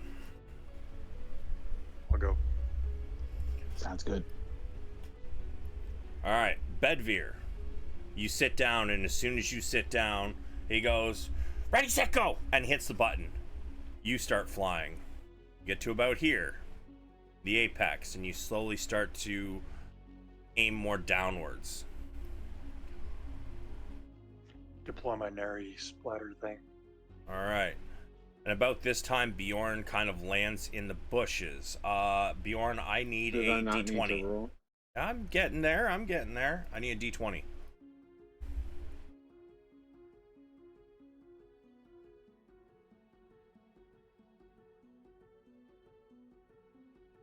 Yeah, no, you are fine. You do land. When I hit the ground, I kind of like do a bear roll.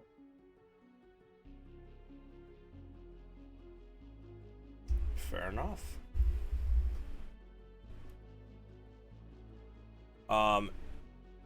You take the backpack off, and slowly the kind of balloons kind of start to simmer down to the ground. Give me a stealth roll as you try to remain hidden.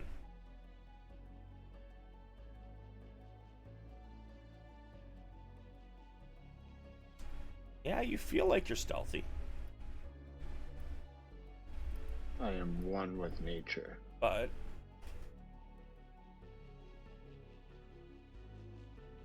I'm also gonna when I'm in the trees, I'm going to quickly remove my clothes and use my play dumb.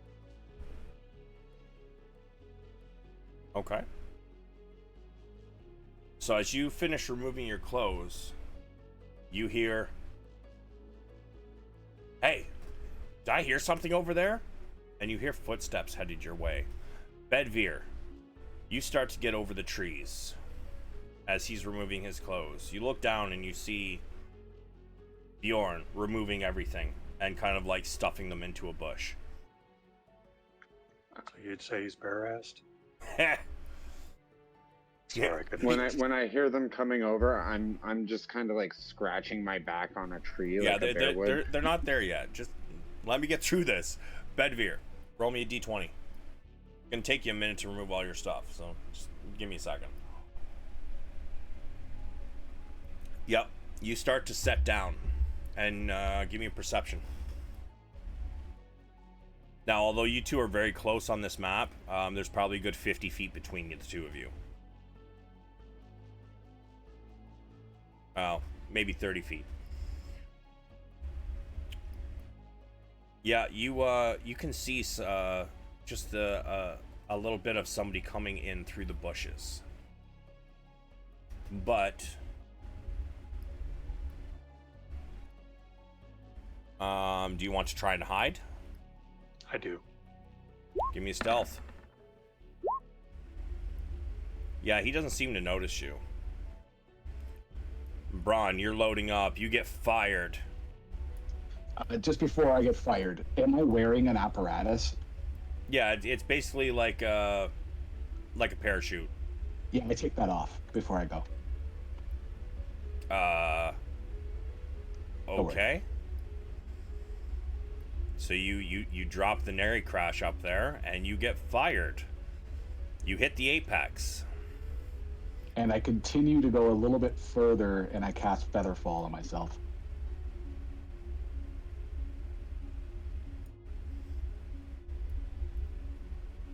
I mean, if you want to, but are you burning a spell slot for this?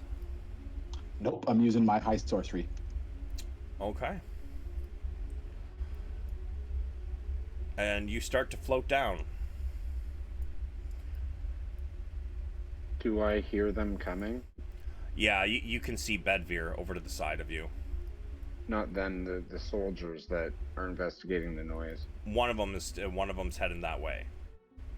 But do I hear them? Yeah, you already heard them. That's why you started taking your gear off.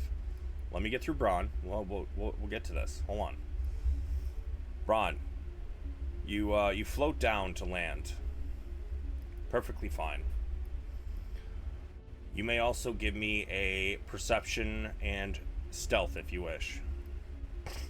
Yes, I wish to be stealthy. Yeah, you can see Bjorn and Bedvere over to the east, about 30 feet in between each of you. However, your stealth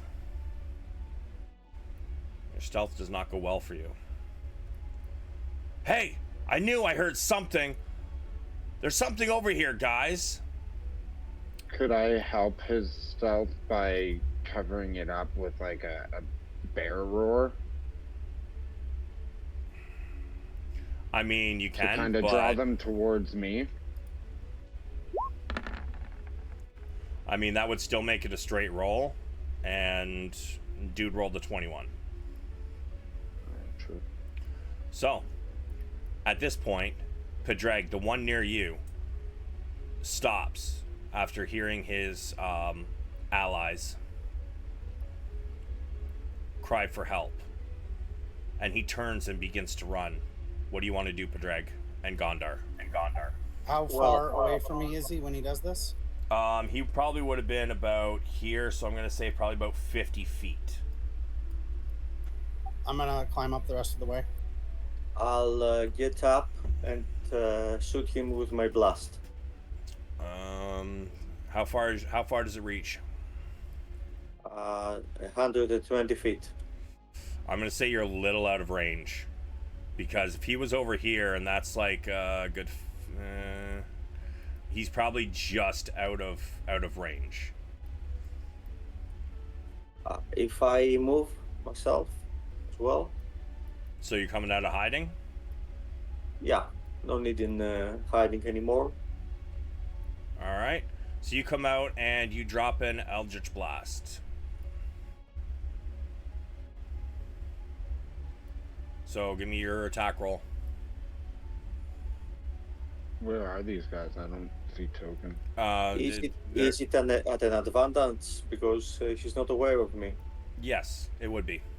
And no, just because they're not on this map. Once Padraig gets up and Gondar gets his attack off, we're switching to a battle map. Jesse. Alright.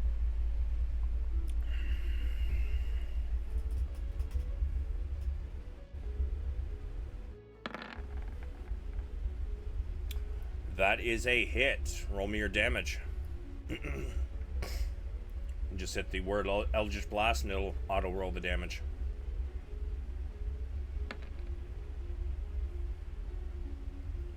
Alright, 5 damage.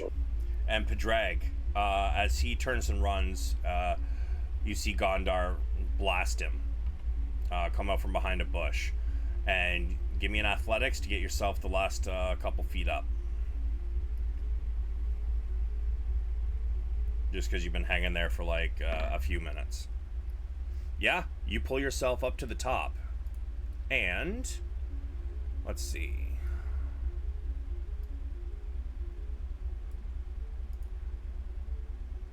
Now give me a moment. You guys probably can't see anything at this exact moment, but just give me a second here.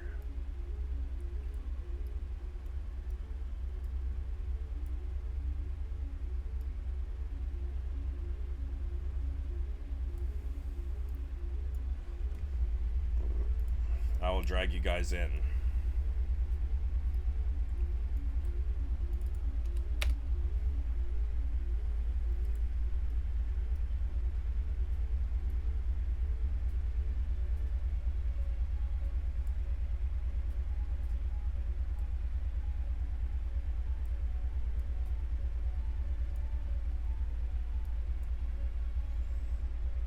Lauren and Bedveer. Gondar, it's probably going to take you a little while to get there, just because you are the farthest away. But there's this... damn it. 1 second.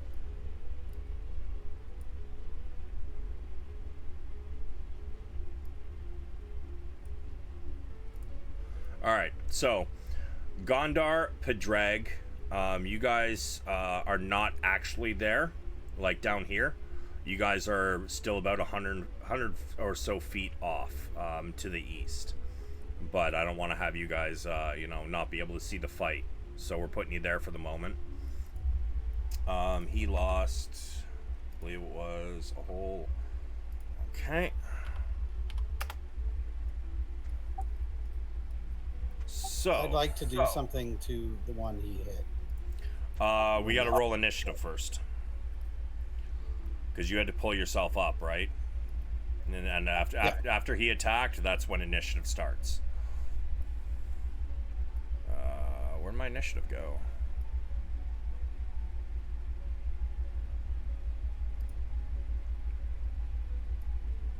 So if everybody would click on their tokens, please, and roll your initiative.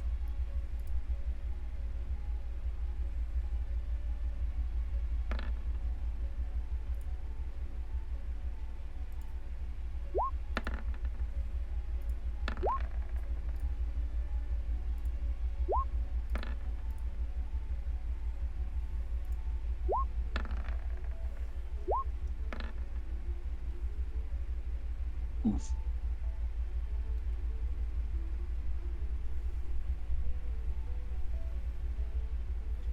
I did it from the sheet, and I don't think that works. Can you see what I rolled? Yes. Yep. Did you click on your token first? I just clicked initiative on the sheet. Yeah, so you got to click on your token and then hit initiative. That way it will send it to the turn order. So what's going to happen is I'm just going to right-click your token, hit add turn, and then I'll put it in manually. But yeah, if you click on your token and then hit initiative, it automatically sends it directly to the turn order. Okay, is there a button on my token, or is it click your character then go in the sheet? The second one. Oh, okay, my bad. The last time we did this, I was looking around and I just saw like how to take damage or whatever. I couldn't figure out how to make my token roll initiative. Yeah, no, you just highlight your token by clicking on it and then hit initiative on the sheet. All right, so let's see. We got 1, 2, 3, 4 players. So let me add Padraig.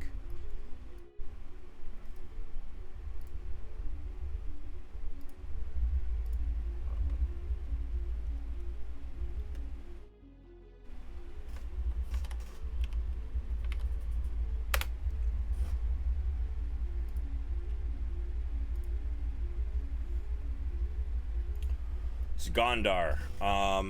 It looks like you are first up. How far away is he now?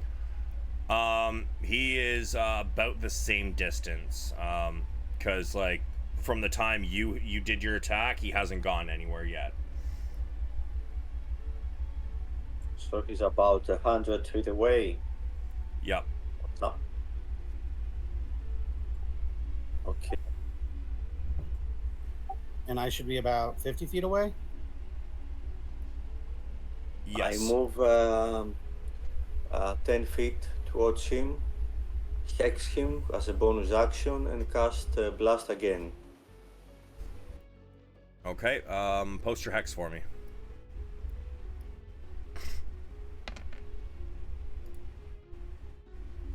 $90 feet. Okay. All right. Let me see your Eldritch Blast then.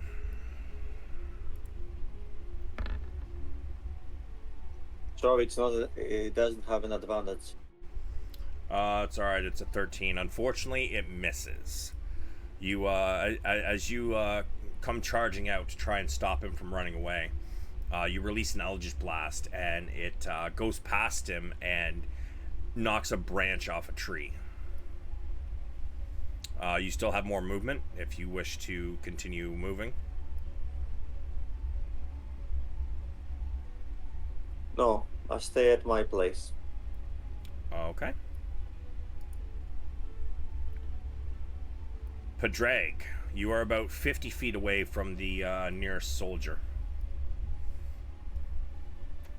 This is the one that he hexed and Eldritch Blasted, right?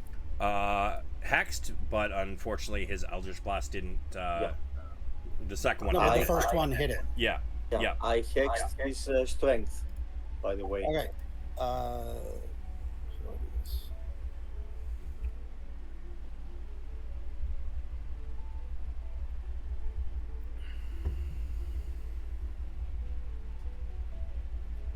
Okay.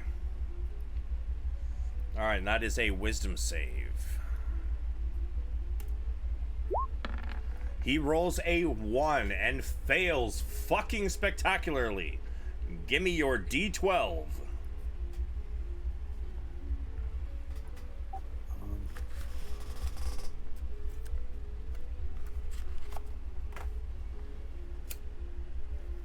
There's no.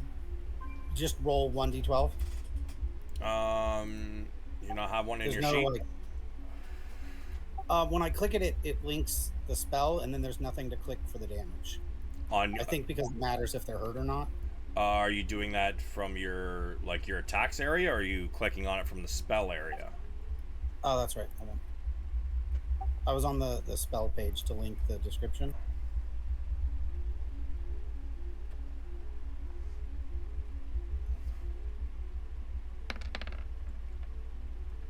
Alright, so the D12 deals 4 damage. He kind of stumbles for a second as he's trying to run away as excuse me, as his legs kind of get weakened by the necrotic damage. Yeah, so I put the Toll of the Dead in your sheet because it doesn't... Roll20 doesn't like the spell because it doesn't do the same all the way around. So that's why it So the says. second one is the 12. Yeah, because if you mouse over the 8, it shows that it was from the D8, and the second one is your D12.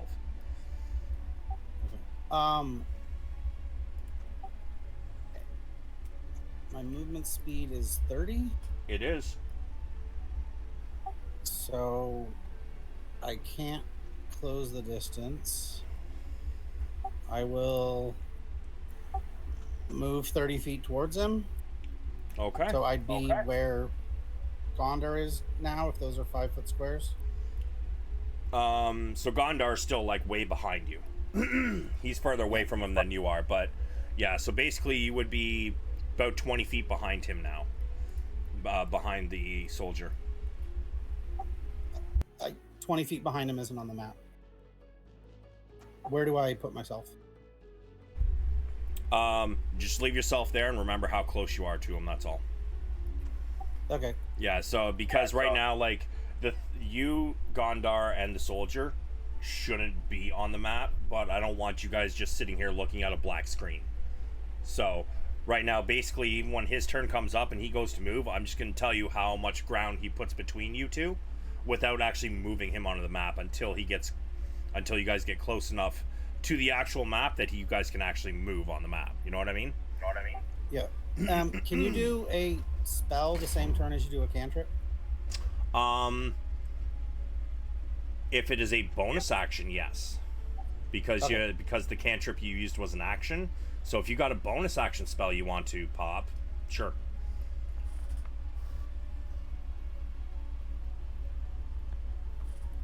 I do. I'm going to...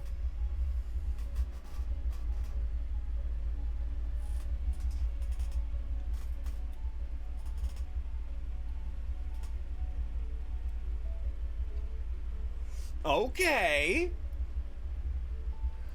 Wisdom saving throw. On a failed save, creature is drawn to you, compelled by your divine demand. For the duration, has disadvantage on tackles against creatures other than you, and must make a wisdom saving throw each time it attempts to move a space that is more than 30 feet away from you. Okay. And I'm 20 feet from it. Then. This is true. All right, let me see. Wisdom save. He fails. He is now compelled. The power of Pedrag compels you.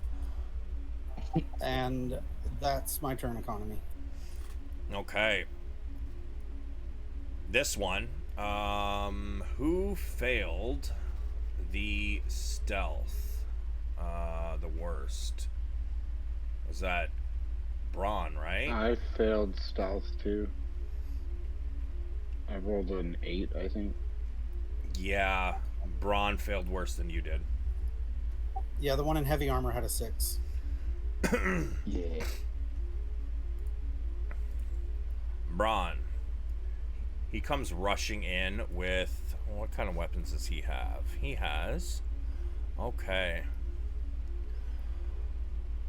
He's going to do a perception first to see if he notices anybody else. 17. He sees the bear, I believe. I don't think he... Yeah, his line of sight isn't broken. He does see the bear, but the bear being naked. Bedivere, what did you roll on your stealth, sir? Where's Bedvire's stealth?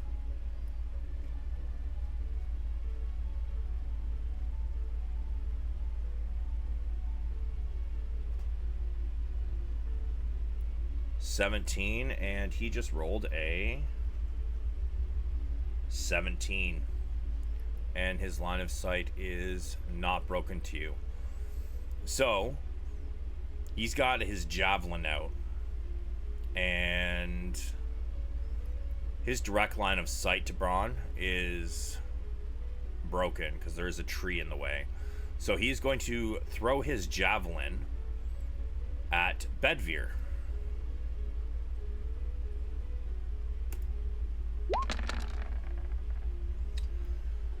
He throws it and it goes wide and slams into a tree.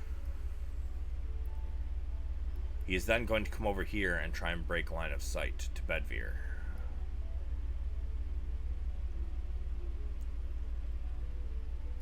And now it is Bedvere's turn.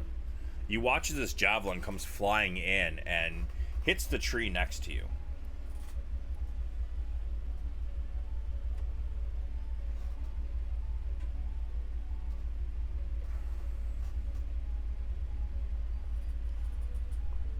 Yeah, you can see him. You charge in at him. I'm going to attack with my spear using precise strike.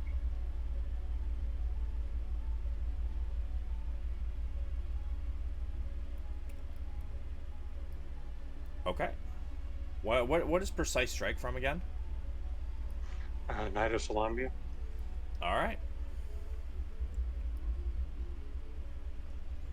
Let me see it. 20 is a hit.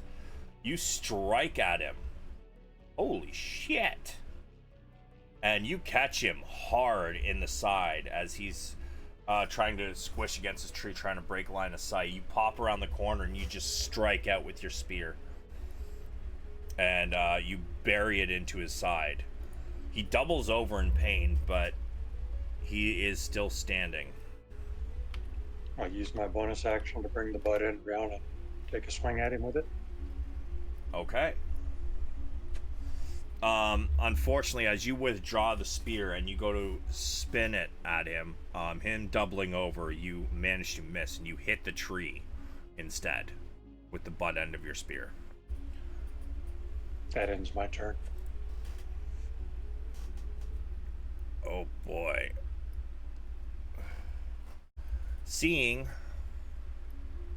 and hearing this one take a spear and shout in pain. These two are both going to rush in.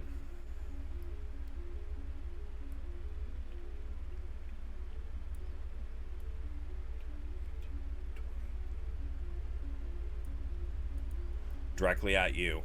They both have their long sword and shields out.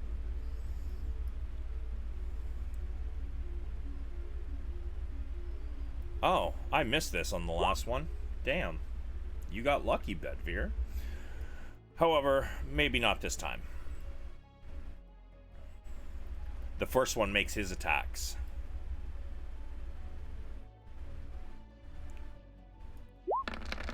Hold on. 21. I'm going. Hold on. I'm going. Oh, never mind. You can't see Bedvere if you're going to use a reaction. I don't need to see Bedvere. I was going to use cutting words, but if you got a 21, it won't even lower it enough to match.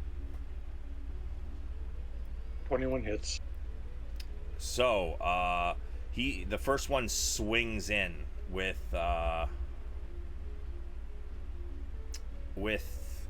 his sword, cutting past your shield and into your arm, deals 4 slashing damage and 3 fire damage.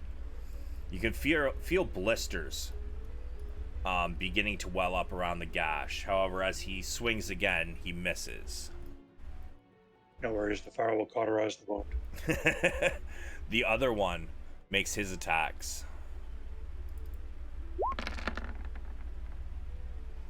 An 18 and a 12. 18 hits, meets it beats.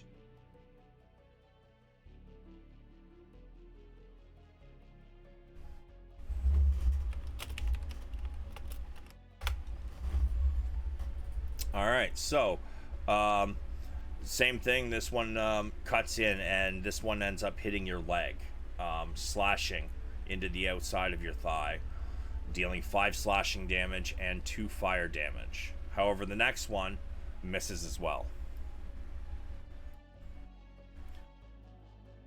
Bjorn. So I'm going to start by moving up so I can see people. Hold on.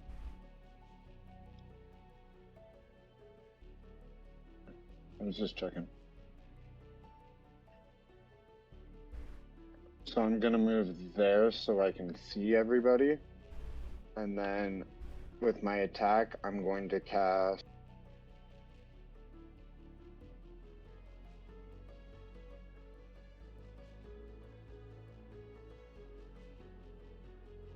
I'm gonna cast Dissonant Whispers with my 2nd level spell slot. Okay.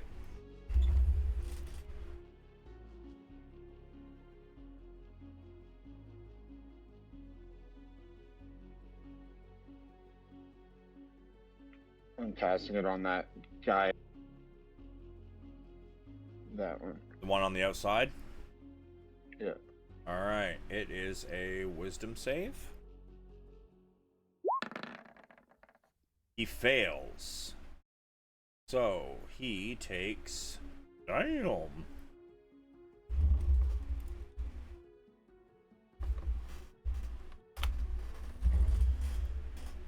He shouts in pain as he suddenly, like, kind of closes his eyes and raises both his hands to his head.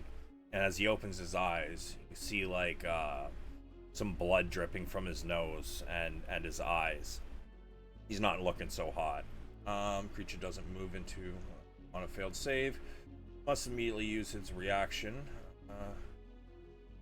Failed save takes and must immediately use his reaction if available to move as far as its speed allows away from you. Creature doesn't move into obviously dangerous ground such as fire or pit. Okay, so he uses his reaction to move. What's it? Did it say half its speed or its full speed? Half. Oh wait. As far as its speed As much allows, as its 30. Speed allows. Opportunity attack. Yes. And can I use precise strike on an opportunity attack, or is that? Post precise strike for me. I think it's once per round, isn't it?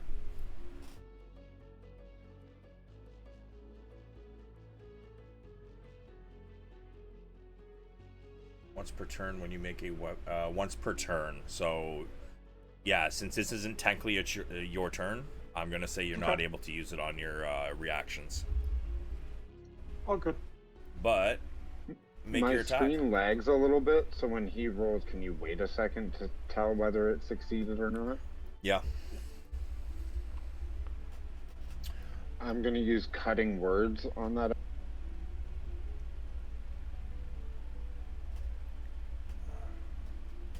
So I yell out, "Are you trying to defeat us with your weapon or your odor?" When a creature that you can see within 60 feet of you makes an attack roll, an ability check, or damage roll, you can use your reaction to expend one of your uses of Bardic Inspiration.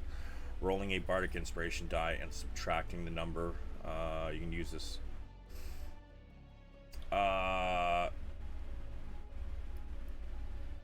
So you're trying to give Bedivere less chance to hit? Oh, I thought it could add to. When a Hold on. You can use your Oh, reaction to sorry. expend one use of Bardic Inspiration, rolling a Bardic Inspiration die and subtracting the number rolled from the creature's roll. Oh, my bad. Yeah. Well, can I just use a Bardic Inspiration on him then? Do you have one that you can use as a reaction?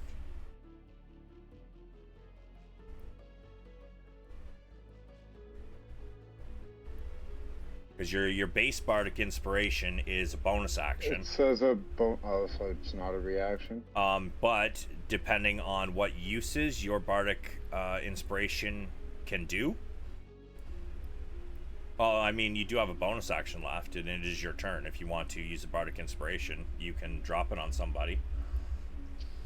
But it wouldn't help him with this. Not in this oh, turn, yeah. though. It's still your turn, so you have your bonus action left.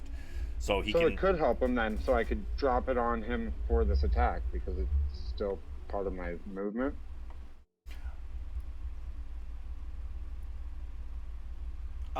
You know what? I'm gonna say yes. Oops. Alright, so you get an extra... I don't see where it is. At this level, I believe it is a D6. Yes, 1d6. So, Bedvere, would you like to roll a D6 and add it to your attack, or do you want to save it? I very much would. Thank you. It's still a miss. So that makes it a 15. Still a miss, unfortunately. Some crusty fellows. But he has run his distance, I believe. 5, 10, 15, 20, 25. Actually, he's going to get to there. 30. 5, 10, 15, 20, 25. Oh, no, he gets to there. Bjorn, did you move your full 30 feet? Or do you still have some No, left? I moved like 15, so... You were over... Hold on a sec. 5, 10, 15, 20. It was here originally. 5, 10, No, 15. you were over here. I don't think I was, but... Yeah, because Bedvere was pretty much straight up from where he was, and I put a good amount of room between each of yous.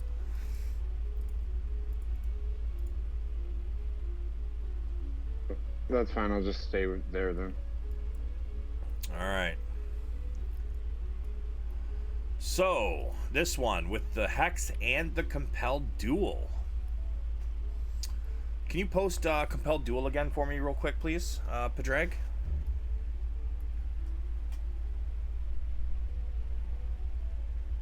One moment. Yep.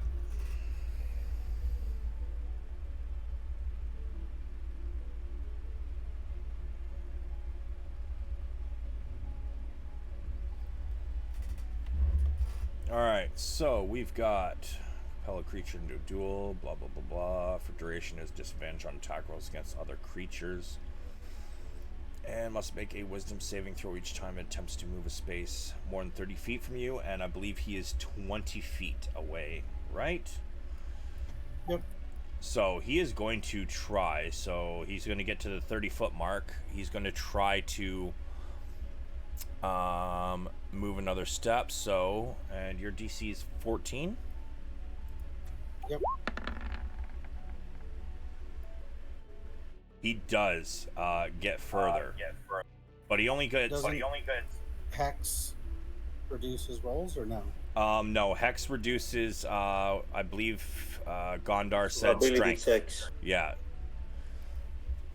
Oh, it's extra damage on attacks against him? yeah, and it also gives him disadvantage on. Well, Gondar chose Ability strength, so checks. yeah, ability checks, strength-based ability checks.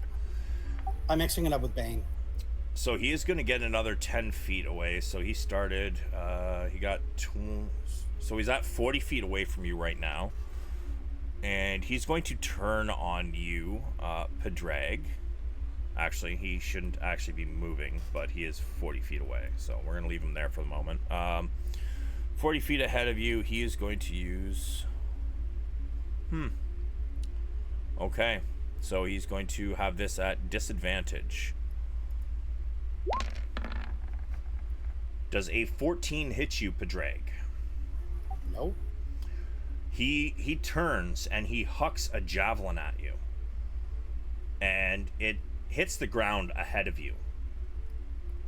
Just kind of like hitting into the ground and like kind of waving there for a moment.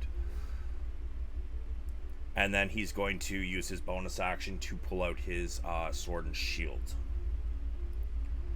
And he slams his sword onto the shield and says, "Let's go!" And he uses his last 10 feet to start charging in your direction. So that's going to put him 30 feet ahead of you at the end of his turn. Padraig. How far away is the javelin on the ground? Probably about 10 feet. Okay. Braun. Yes. I hear all this commotion. I can't really see it because the tree's blocking me, but I feel like there's been some engagement. So I shimmy to the side to get a better look.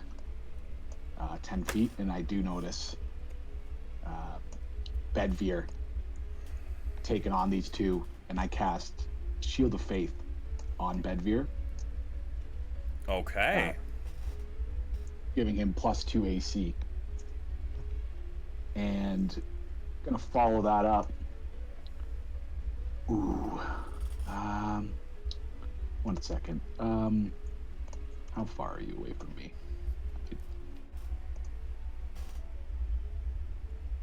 I am going to cast Bless on myself, Bjorn, and Bedvere.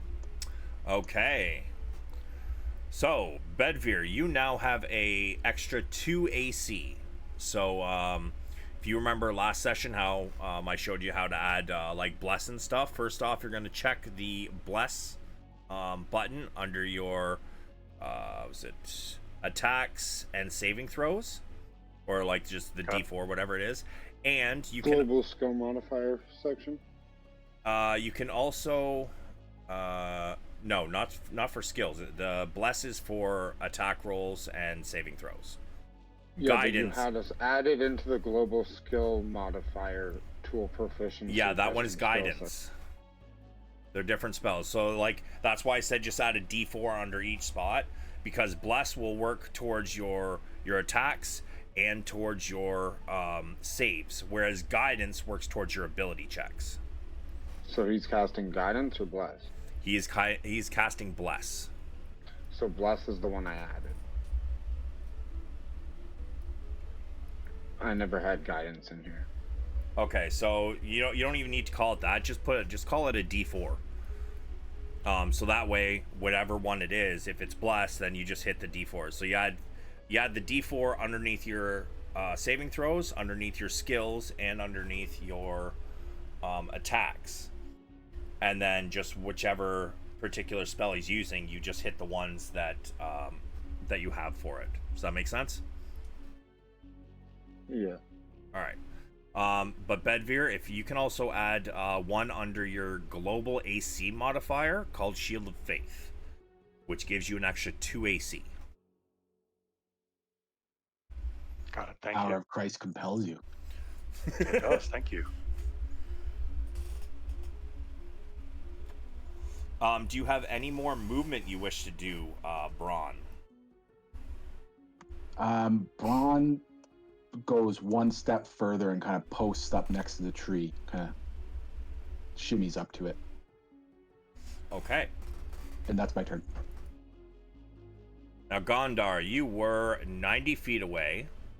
He moved 20 feet further away and then back 10. So you're about 100 feet away from this guy currently.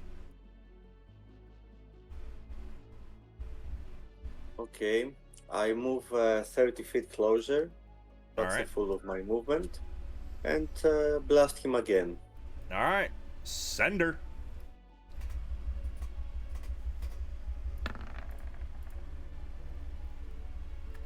Well, You Tough try luck. to blast him again. Unfortunately, you misjudge the range, and instead of blasting his knees, you end up blasting the dirt in front of him. Kind of startles him a bit, because Eldritch Blast is kind of like an invisible force just slamming the ground in front of him, kicking up dirt. and that's all for me. All right, so let's keep in mind you are now, 70 feet away from him? Yeah. All right. Padraig. He is, I believe, 20 feet from you, I said. What would you like to do? I want to move to there. And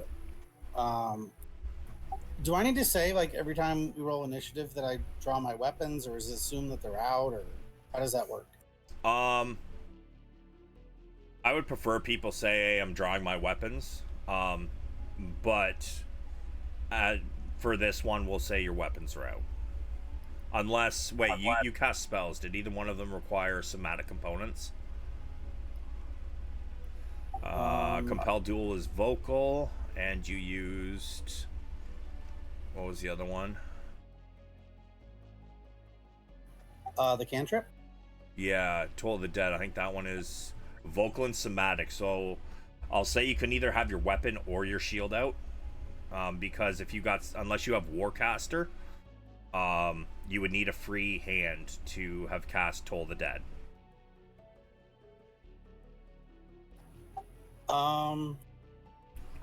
Okay.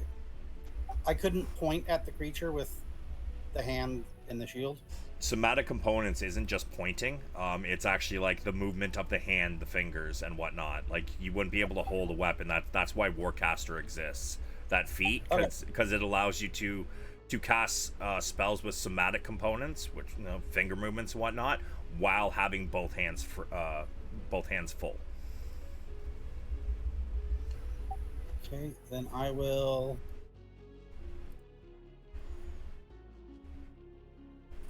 I'll have my shield out. All right. And would you like to pull out your weapon, or are you going to cast another spell? I'm gonna cast. I just want to click the thing for my shield. I already did. Okay.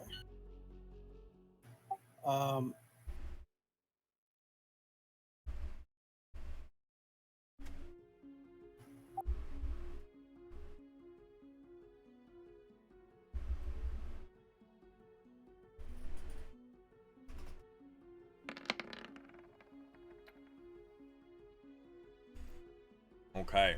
Did you close the distance, or are you just like how much closer to him did you move? Did you move right in front of him, or? Yeah. Okay, so you moved the 20 feet. Yeah. All right, he's gonna roll his wisdom save, which is a whole ass fail. As he's charging again, he kind of stumbles a little bit as suddenly his cheeks begin to sink in, and his eyes kind of sink into his skull a little bit. And 5, huh? He's not looking the greatest, but he is still up and ready to fight.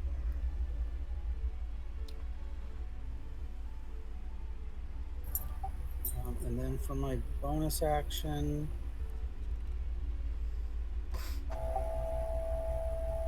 not seeing it in my character sheet. The shield thing. The Shield Master. Alright, so, because this one isn't an attack, it's just contested athletics. And he has disadvantage because of Hex, so give me your athletics, sir.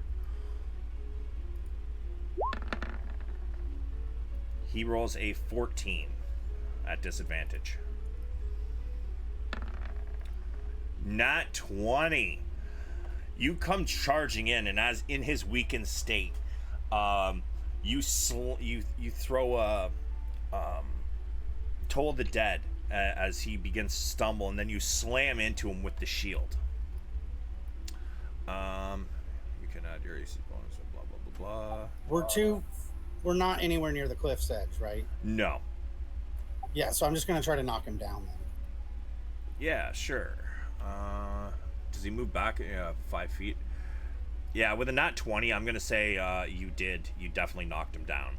So how I think I'm gonna work this for future reference is if your athletics beats the opponent's athletics by 5, you can knock him down. Okay. If you beat him by less than 5, he's still standing, but he will move back the 5 feet. But in this case, you're not 20. Yeah, it sends him backwards 5 feet from you, and he lands on his ass on the ground. Oh, wait. Sorry. No, he doesn't, because it requires you to take the attack action to use your Shield Master. I cast a spell for my attack action. That is not an attack action. That's your attack action would have to be like, an actual attack, not a spell. A spell action and a attack action is different. You know what? Let me just double check that. I think that's how it works, but give me a second. I will check that.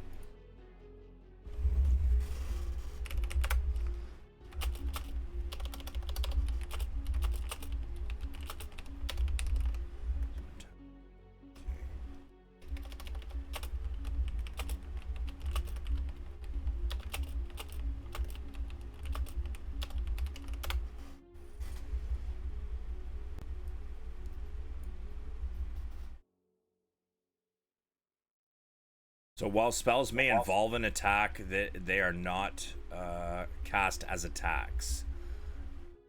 So I would have to say no. You would have to actually attack with your weapon to actually use the Shield Master ability. So if you would like to do something else with your bonus action, I will allow that. Can I draw my weapon? You sure can. Oh, that was my 20 for today. Sorry, bro. I misread that.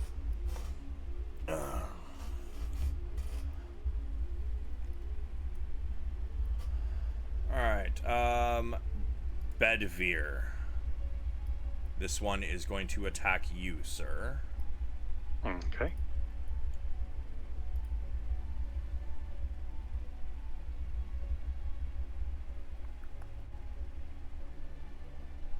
The first one attacked you, right? So he had his javelin out and a shield. So he's going to use bonus action to pull out his sword.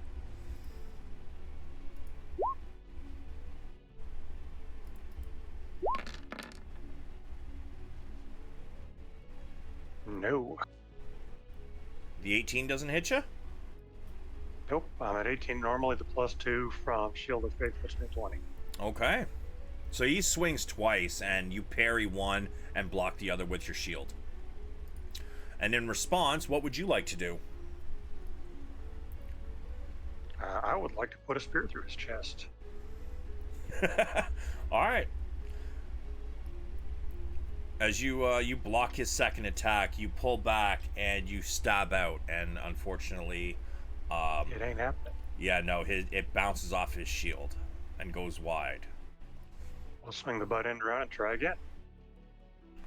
That one is a hit as you clonk him upside the head.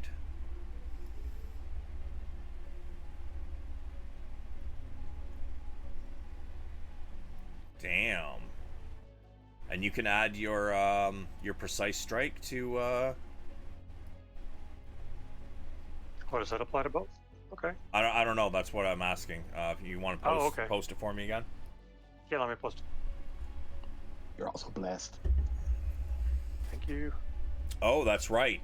You also have blessed, so roll a d4 to see if that first one hits.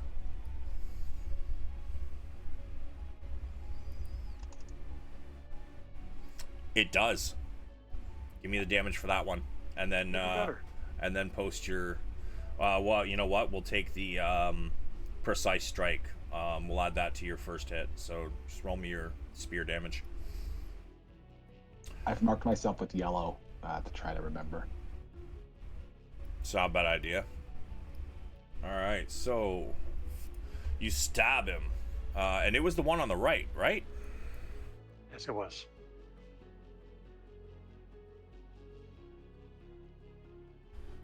Damn. Yeah, so as you stick him, you want to describe what happens? And then you can aim your butt end attack at somebody else. I shift my shield down and slam my spear forward with my right hand, driving it through his chest and poking slightly through his back, yanking it back out with a twist and a jerk. Nice. He drops to the ground, dead. And let me see your post your precise strike for me, please, if you could. Absolutely.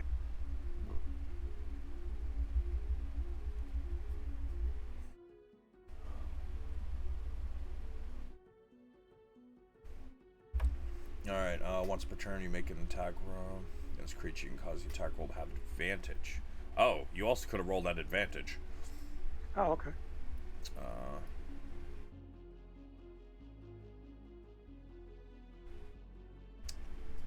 But, let's see. I think the once per turn probably precludes it from applying to the butt end as well. Yeah, so you can only do it once per turn, but if you miss your first attack, you could add it to your butt end attack, if you miss your first one, right? So... Makes sense. So I'm guessing you're aiming the butt end attack at this one, which did 4 damage. So as you pull your spear Yes, sir. from this one's chest, you spin it around in your hand and you clonk this one in the side of the head, dealing some damage. Do you have movement you wish to do, or you just stand there? I do not have movement this time, so that concludes my turn. Oops, I passed one of them. This one is going to attack you, sir. Seeing his ally go down, he's overcome with some zealous swings. 16, he misses, and then he misses again. It seems like he might be a little scared. And Bjorn, I need you to post your Dissonant Whispers for me again, please. Because it is this guy's turn, the one that has Dissonant Whispers on him.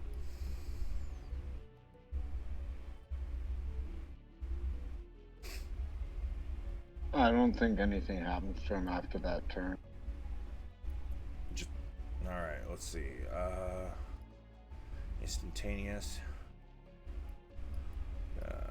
Doesn't move into obvious. Blah, blah, blah. Takes half as much damage, doesn't move away. Different creature. Automatically succeeds on the save. Okay. So, yeah, it looks like it only lasts that one round, huh? Seems like it. Okay. In that case, he's going to charge back in. Actually, no, he's not. He's only going to get a little bit closer. Yep, within range. So, Bedvere, he's going to... I believe he actually had his sword out, because he already took swings, right? Yes. Yeah, so he is going to have to charge back in. Charges back in at you.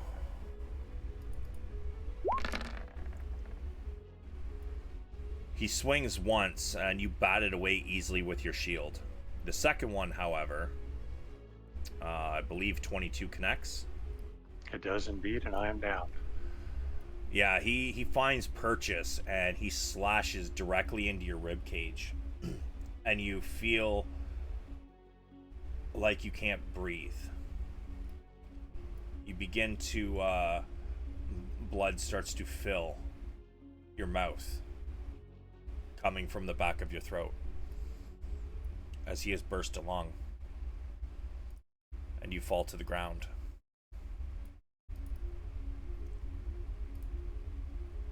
Bjorn, you are able to see Bedvere get hit and drop to the ground. What would you like to do? Is he within? He's within sight of me then? Yeah, you can see him. So I'm going to cast Spare the Dying on him.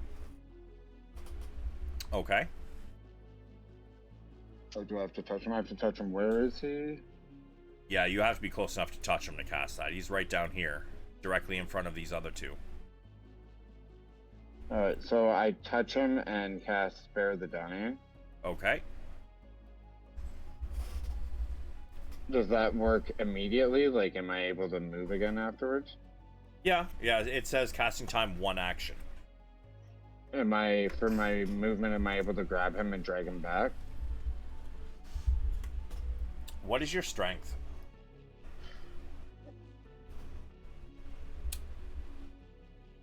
Strength is 11, but powerful build, I count as one size larger for determining carrying capacity, weight, and push, drag, and lift. And I'm a medium creature, so I'm counted as a large creature. And you have, what, 10 feet of movement left, right? 5, 10, 15, 20. So yeah, you got... Your movement speed's 30, right? Yes. Alright, so you got 10 feet of movement left. Okay, you want to grab him and start to try and pull him. Yes. I'll say that you can pull him 10 feet back, if you'd like.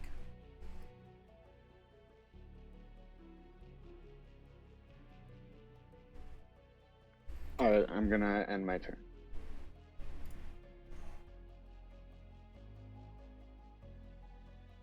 All right, this one down here with Padraig and Gondar.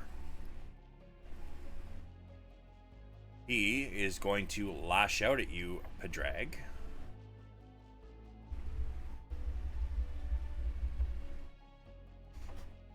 Now, the hex means... Alright. Has disadvantage on strength ability checks. Strength ability checks, so not attacks, just ability checks. Okay. He's gonna swing at you, Padraig.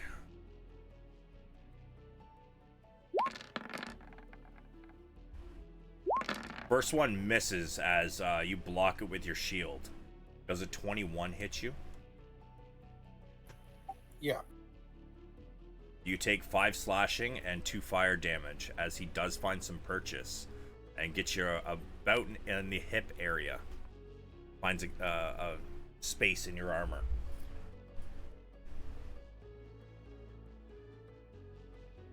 Braun, you see Bjorn pulling Bedvir from the combat, and there's still 2 enemies standing, and they're starting to charge towards Bedvir and Bjorn.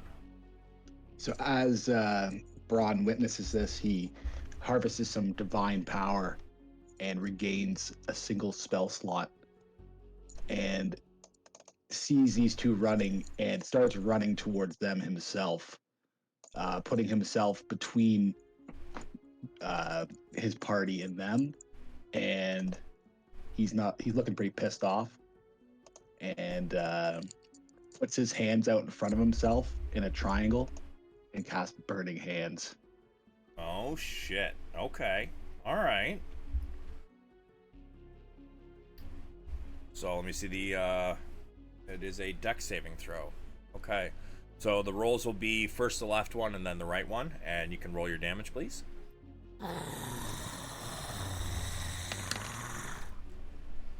7 fire. Dex saves. Let's go. First one is a fail. Second one is definitely a pass. Would you like to describe what happens to the first one, though? Yeah, the first guy opens his mouth to say something, and the fire just absorbs him, and kind of what's left afterwards is mouth is smoking out of it as he just tumbles to the ground. Okay, and the other one does Burned take his some hair damage. off too.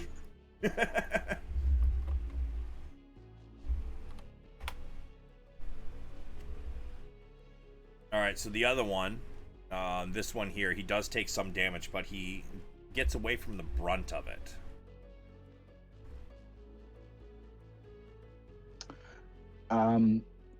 That's Braun's turn. Gondar, you are 70 feet away from Padraig. Sorry, 65 from Padraig and 70 from the soldier. I move 30 feet more towards them and cast Blast again. Okay. So 30 feet closer and then cast Eldritch Blast again? Yeah. Alright, so you are now 40 feet away, and let's see your Eldritch Blast. Damn, bro. Damn. No luck today. Bro, I think that almost every time you've rolled a 10. Almost every time. So in trying not to hit Padraig, while you're trying to hit the other guy, unfortunately yours does go a little bit wide, and it takes a chunk of dirt out over here. Do you have bonus action? Nothing that I can do. All I want to do right now. All right. So it's an end turn for me. Padraig, you see over in this direction some dirt come flying out of the ground, like it just got hit with a golf club or something. What would you like to do? Beat this guy to death All right, with my sword. let's see it.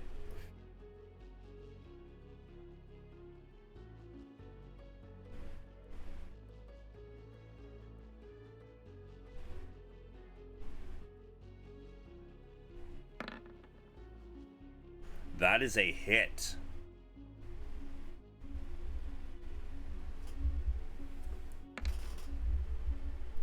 Okay. That is, you strike him across one of his shield arm, and you see some blood go flying as you follow through with your sword. Bonus action?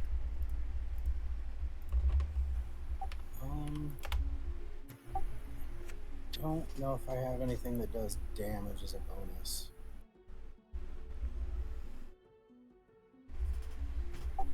I don't. So I'm going to. How's he looking? He's looking right fucked up. I'm gonna put. I'm gonna cast Shield of Faith on myself. Is that a bonus action? What's that? Is that a bonus action? Yeah. All right. So you have an extra 2 AC. And then mark it on my thing. That's not the same as. Oh, there it is. I have Bless and Shield of Faith here, so gotta make sure I turn on the right one. And then I'm gonna move. So I can't see the boys. From your angle, let me see. Hold on a sec.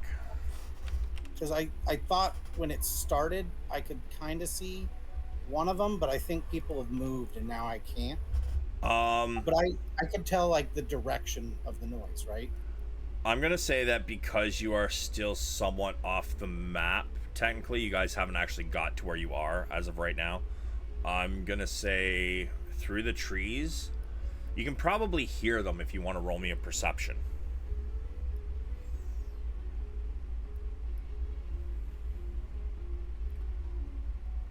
But I don't think you'd be able to see them.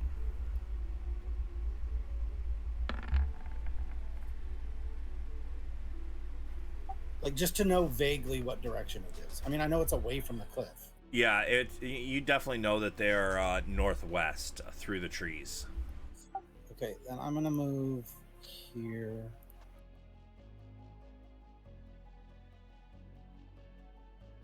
To get a little bit closer to that. And that's my turn economy. Okay. I only get one swing, right, at this level? Yeah, I believe extra attack comes in for you at level 5 or 6. Yeah. Okay, thanks.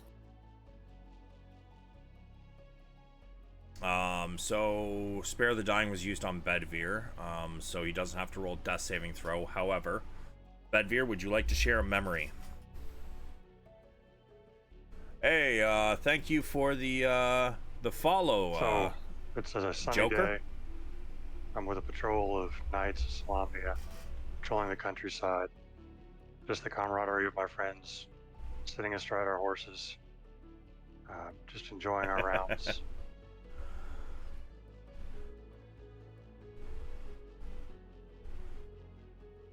That's it. All right. And yes, they do look good, Snow. Thank you very much for doing those up for me. I appreciate that. All right, this one is still alive. He was going to go for Bjorn, but Braun is now in the area, and he's going to charge up on Braun. He's gonna try. He is going to take some swings at you, my guy. And I'm gonna fucking warding flare its face Oh, yeah? Is that a reaction? as a reaction. What does that do? Let's see. Find light It's- between yourself and attacking enemy. Attacked by a creature within 30 feet of you. You can see. You can use your reaction to impose disadvantage. Okay. I shined light in his eyes. Attacker that can't be blinded is immune to this feature. And they are not immune to fear, so... Okay. So he gets disadvantage on... you can use your reaction to impose disadvantage on the attack roll. So, he's going to have one of these at disadvantage. The other one's going to be straight. Yeah. So, the first one is definitely a miss. And the second one is a 15. That's a miss. His as he charges in, you raise your hand, and it flares brightness in his eyes, and it throws him off balance as he goes to swing. And unfortunately, for him, he ends up just hitting air. And then as his vision clears and he goes for another swing, he's still half blind, so you just kind of take half a step back and he misses. Your end is nigh. Bjorn. Yes. So there's only one guy left. One guy that you can see, yes.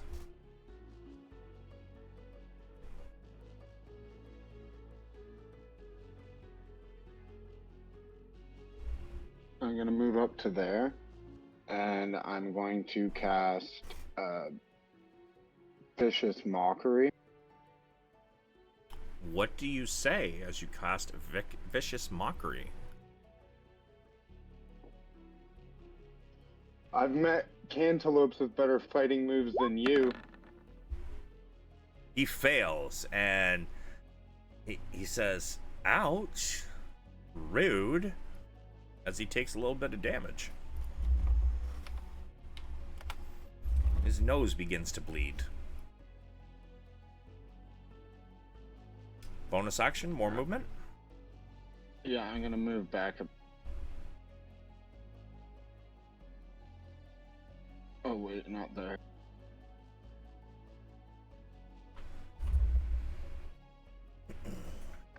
There we go. Okay. This one, Padrag, is going to spin on you.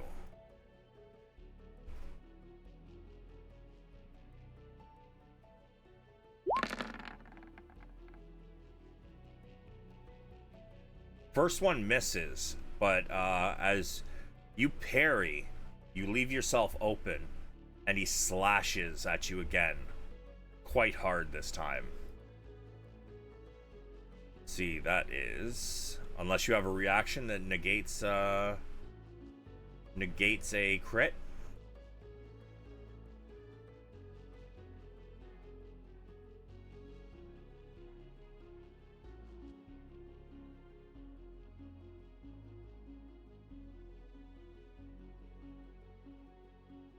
Are you looking, or am I just taking your silence as a no? Sorry, what's that? Do you have anything that can negate a crit on you? Oh no, I don't have that kind of armor. Sorry. Okay. In that case, he strikes you. 12 slashing damage and 5 fire damage.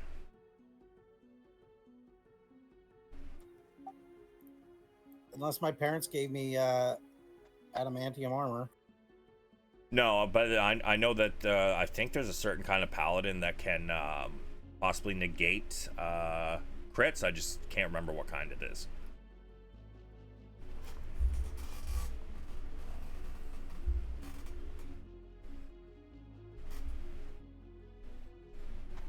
Oop, I did it wrong.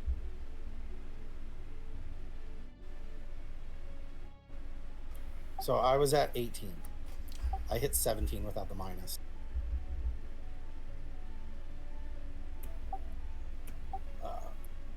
So that's my new hit point total. Whole ass one. You are severely injured, but you are still standing. Braun. How's this one looking? He's looking a little bloody.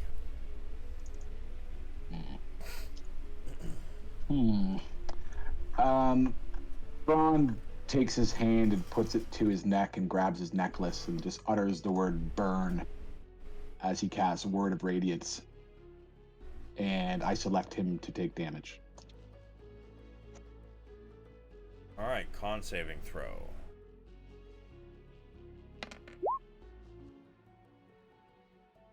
And yeah, takes no damage as he passes the save. radiance bursts forth from you, and he manages to put his shield up and kind of duck down a little bit to cover his body, and his constitution allows him to not to be hurt by this. Thorn.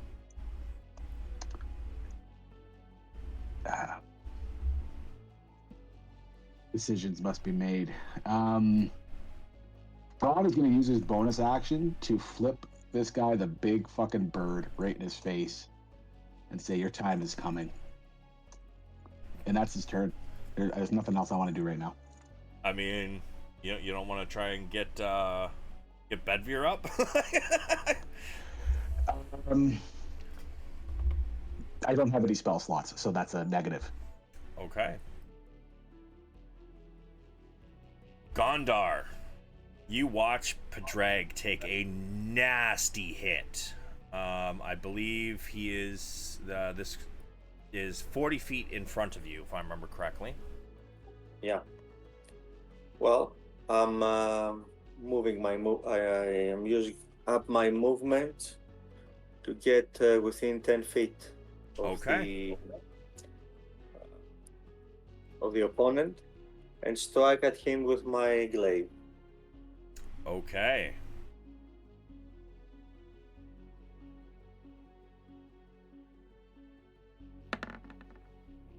Hey, look at that. You rolled above a 10, buddy. Let's see that damage. It was about time. For real, though.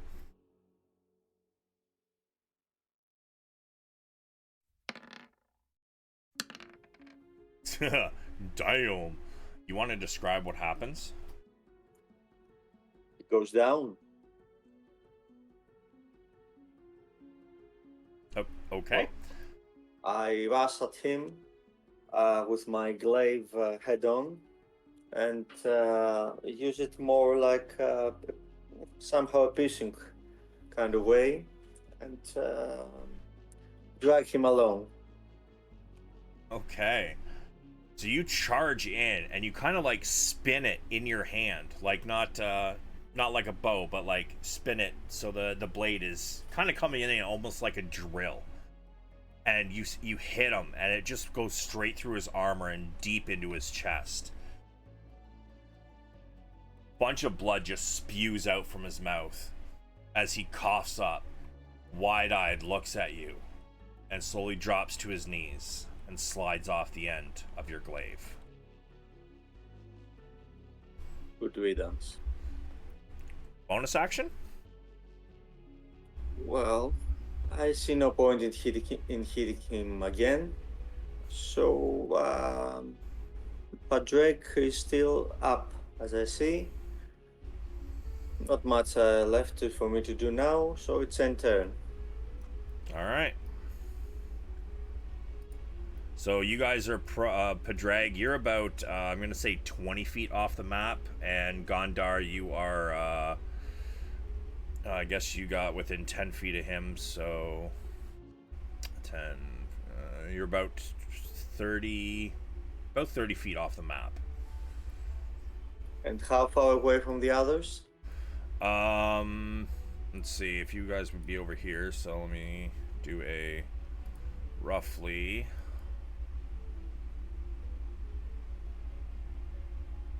$70 about 100 feet. Okay.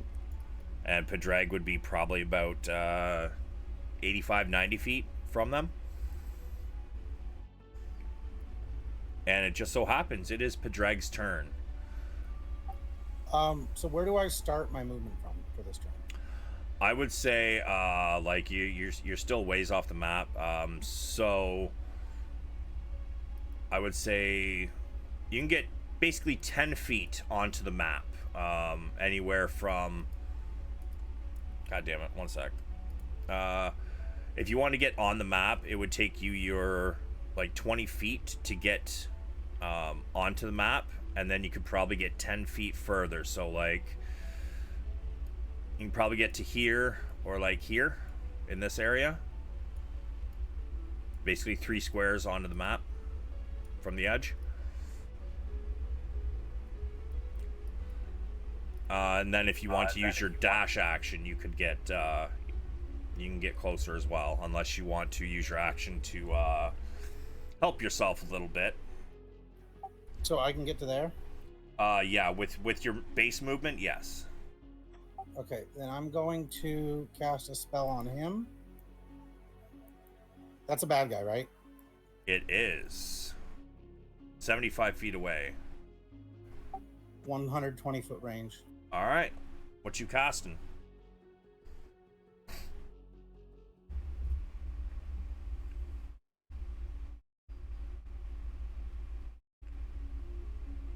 See within range. Arrow can have one of 2 effects. You choose at the moment of casting.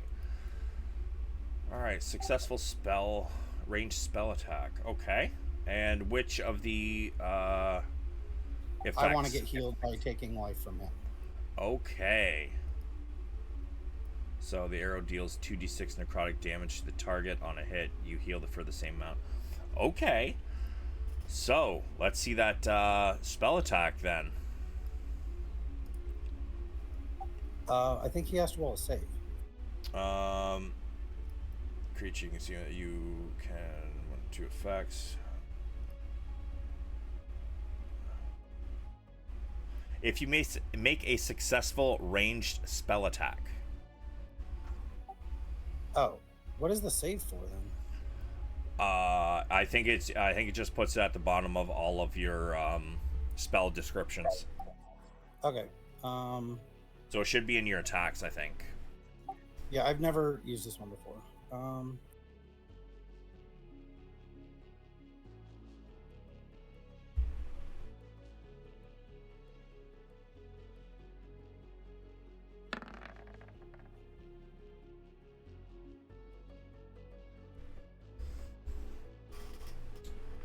Unfortunately, that is a miss.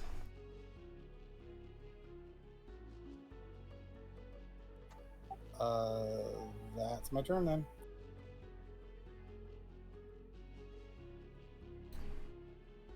Bedvere, would you like to share another memory? No, thank you.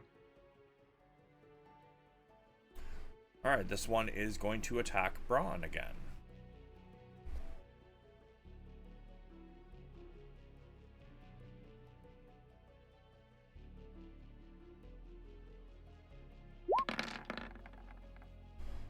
Does a 20 hit you, Braun?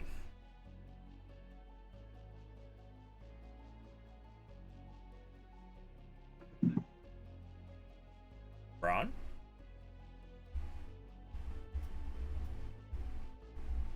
Sorry, mic issues. Yes. Okay. Have you taken damage yet, by the way? No. Okay.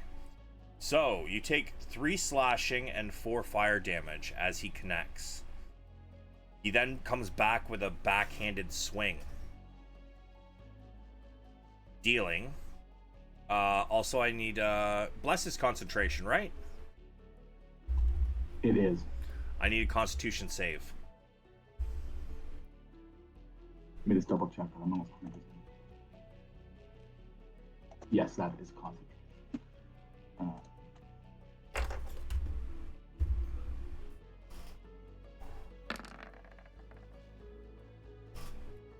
Yeah, you pass.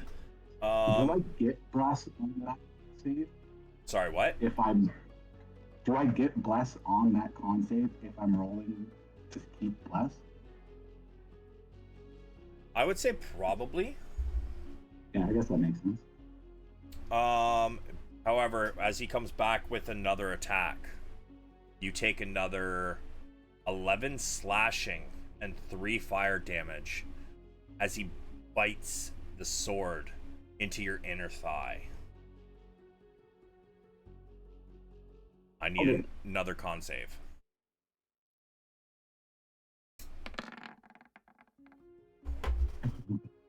Everybody who Braun has given bless, please uncheck it, as he has lost concentration. Be blessed. Bjorn.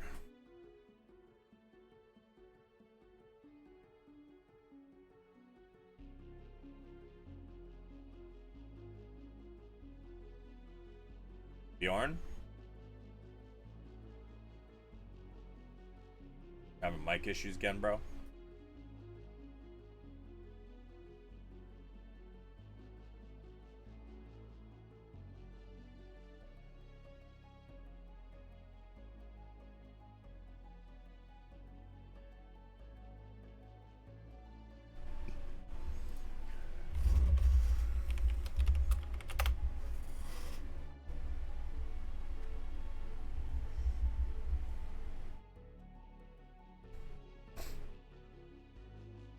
Hello? There you are. Can you hear us?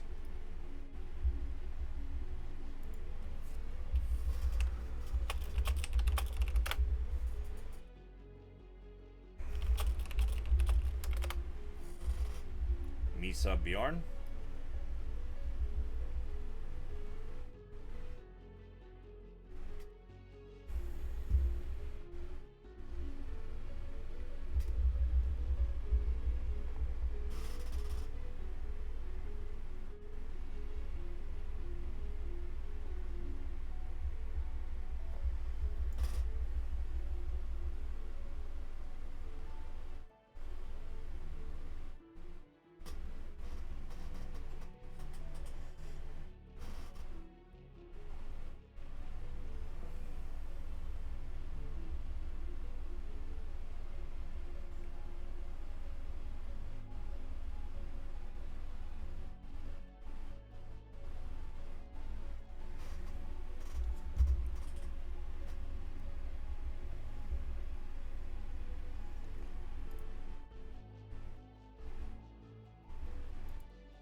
He gone.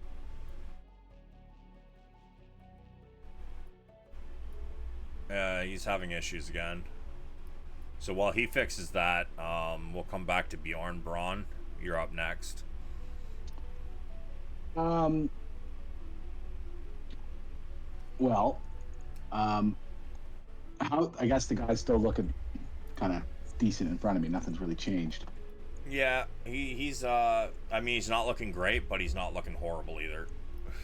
Well, no, he's engulfed in fairy fire. Oh shit! No, that's a domain spell, not a high sorcery spell. Never mind. I do not have a spell slot for that. I thought I was casting a high sorcery. I'm gonna swing on him. Hello? There you go. I don't know why the fuck it did that. Feel free to go first, Bjorn. Are you already in the middle of doing something? I was just about to do an action, but I Yeah, we just skipped you for the moment until you had your shit fixed, but you're fixed, so go ahead.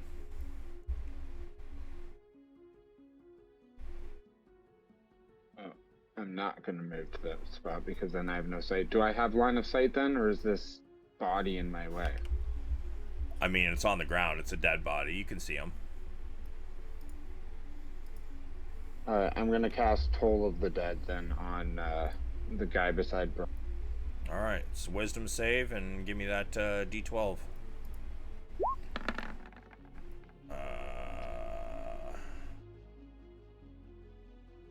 Oh, what the fuck? That's rough. And I believe Toll the Dead, if he passes, he takes no damage, right? Yeah. Unfortunately, it fails. You have your bonus action and your movement left. Wait, did you take a wisdom saving throw? Mm-hmm. Yep. Isn't it supposed to be dexterity? No, it says right there. Toll the Dead is Oh, wisdom. I'm looking at bronze thing. So Yeah, no, it's wisdom, which he passed with flying colors. all right, I'm gonna use the rest of my movement to move towards the.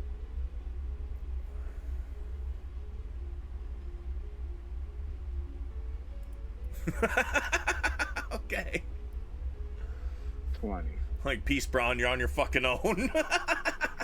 Well, this guy's almost dead anyways. Bronze got it. Give me a Oh, I got perception as you get to there. At advantage because I'm looking for people. Sure.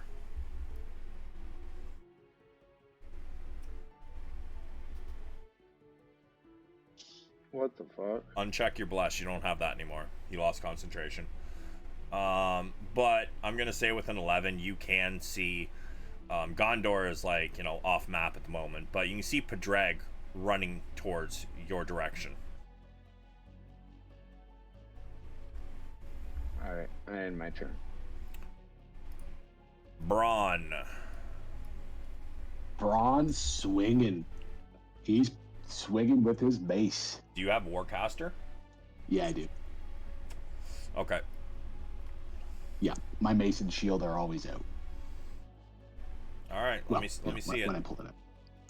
We're swinging. Inspiration point. Oh shit. Okay. Yes, sir. So, inspiration point. Double dice. So, hit your mace twice for me.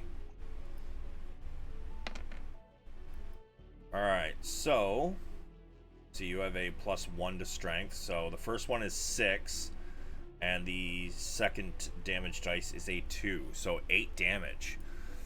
You clonk him, and you can see part of his shoulder armor kind of dents inwards, and his shoulder goes not completely limp, but he's injured. And he kind of shouts out in pain. He is really not looking good, but he is still alive. Okay. Well, with that in mind, considering, hold on 1 second. Why did I not prepare that spell? What the fuck? I'm standing right beside Padraig, and you know what? In for a penny, in for a pound. Here's my last spell slot: casting second level Cure Wounds on Bedvere. That is a action. It is an action. Yep. Sorry, I don't have healing word prepared. Shame. That's a shame. So, yeah, for my bonus action, I'm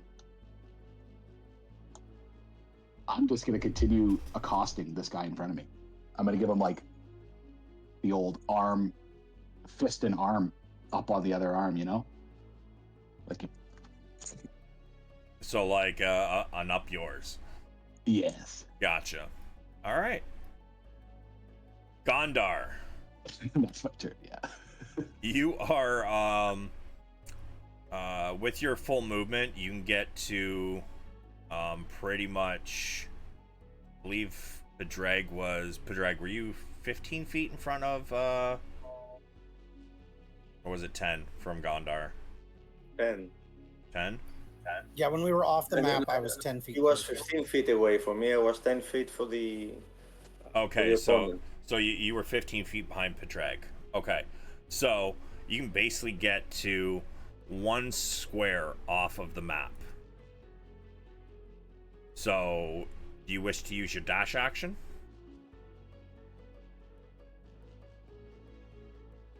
Let me check the distance.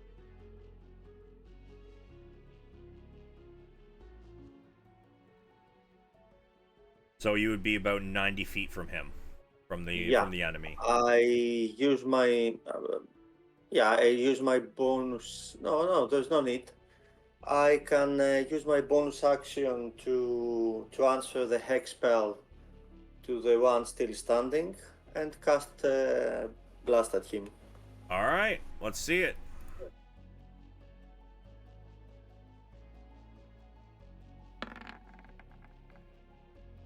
From out of nowhere, Braun, you see in front of you something hit this guy in the side of the head. God damn.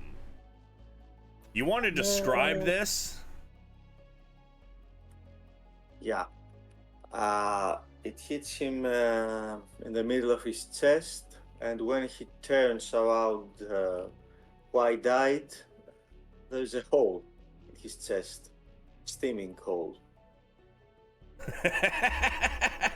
Yeah, dude just gets fucking deleted. Like,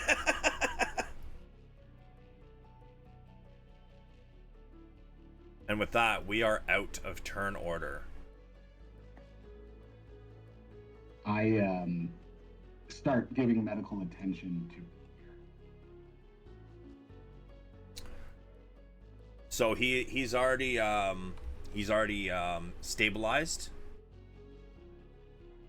Do you have you don't have the healer feat, right? Because you've got Warcaster. Yeah, I'm gonna cast Cure Wounds on him on a second level spell slot. All right. So as the rest of the group starts heading in your guys' direction, you can drop that 2d8 plus your mod. Oops, yeah, my mod is what is this? Wisdom? +4. So 18 health. Wait, I thought you said you didn't have any spell slots left. I had a second level spell slot left, Oh, okay. which I was saving in case I needed it. Can And I feel like I start need it now. looting? Yeah, sure. You guys can start looting if you'd like. Thank you. I'm Sit gonna check upright. this guy that I'm standing by. All right. As you're checking him, Braun, you heal Bedvere, and Bedvere, you open your eyes as much of your wounds close. I'll sit up and look around and say to the party, well, looks like you didn't need me that much.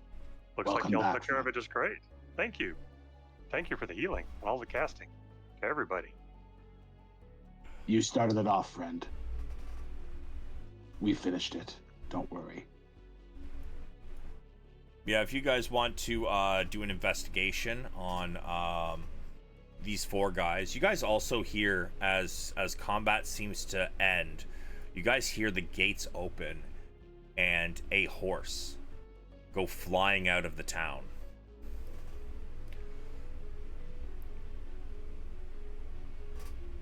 Good luck, I shout. All right, let's see if these guys have anything. Let's see. Where is? Are we all doing investigation checks, or are we going to give Bjorn advantage, perhaps? Well, I mean, there is 4 of them, so maybe Okay. somebody wants to help Bjorn, and everybody else can do their own. I'll help Bjorn. All right. I'm also helping anybody who investigates. All right. So Bjorn, you can roll again, as if you had advantage. So just roll one more flat one. All right. So a 17. We'll say Gondar is helping Bedvere because that was a shit roll. So Bedvere, you can roll again.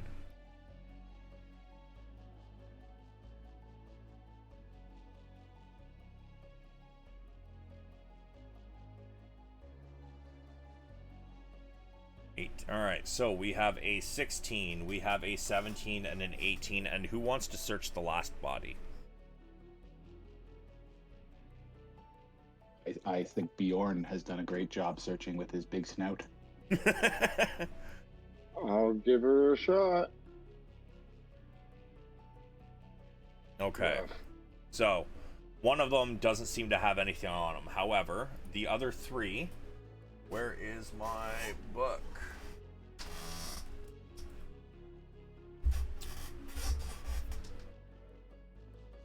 All right, so we're gonna say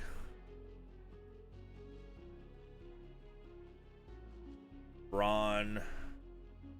You know what? Everybody's gonna get to give me some rolls. We're gonna start with the first one, which is let's see, Braun. You are going to give me a D6 followed by a D100.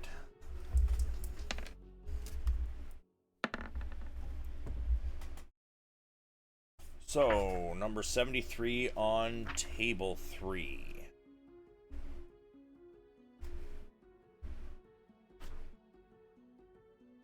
73 on table 3. You find one of them has a knife. 1 second, look it up.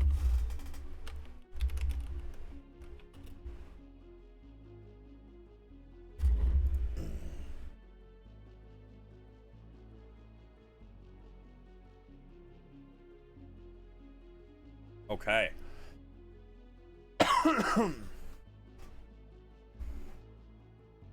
You find a sacrificial knife.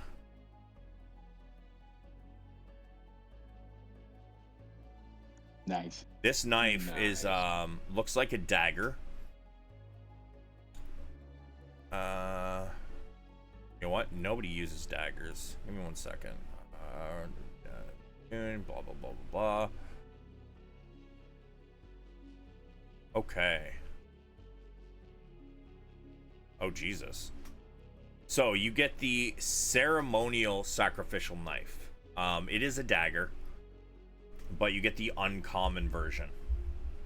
So if you want to look that up, Braun. Okay. Does anybody have identify, by the way?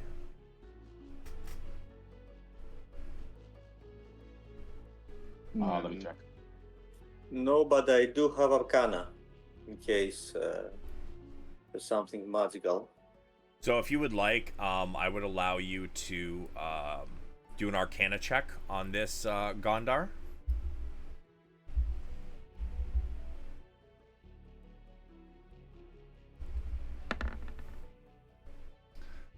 No, it's not magical. Yeah, you don't think that it is magical.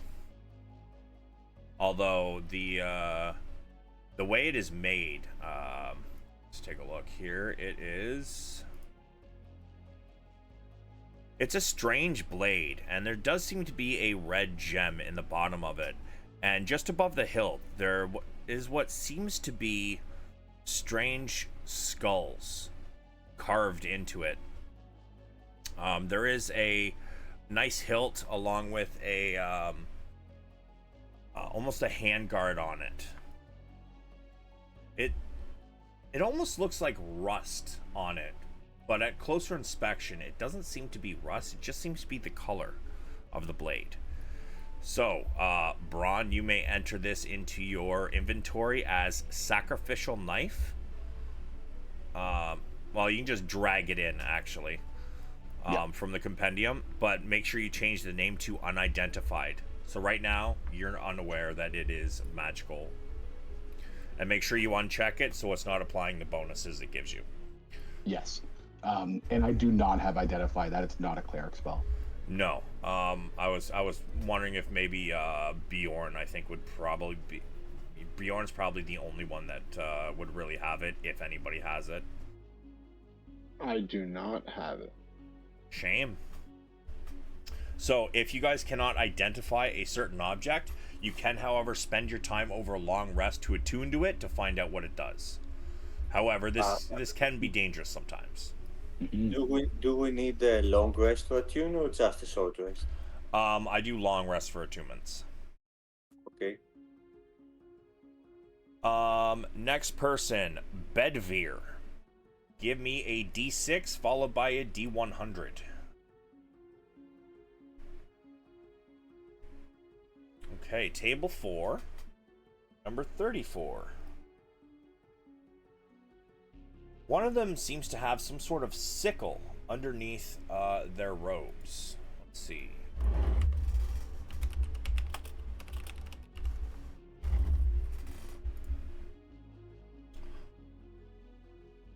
Etched along the blade has what looks to be almost a thorny vine. Attached to the handle, you do see looks to be almost a small weight attached to it. There's a ring attached to the bottom, which then attaches to what looks to be some sort of a spike that kind of dangles. Gondar, if you wish to roll Arcana on this, you may.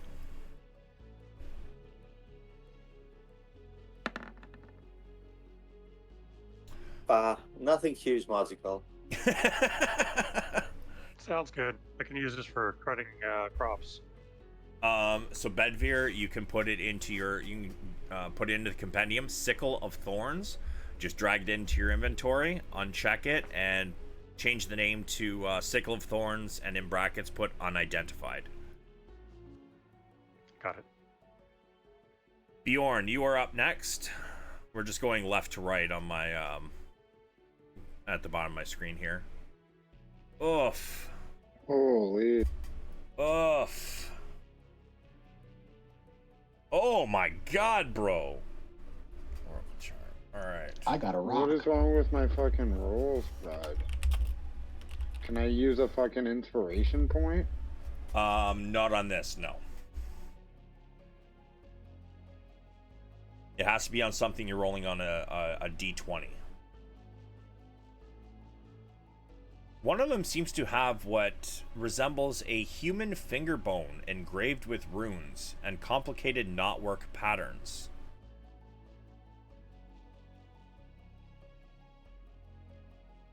I just contemplate a specific that you plan to take an action to snap the charm in half. Huh. Okay. Gondar, would you like to roll an Arcana? Bruh. As I said before, there's no magic here. Bjorn, you can add Oracle Charm into your inventory. And in brackets, unidentified.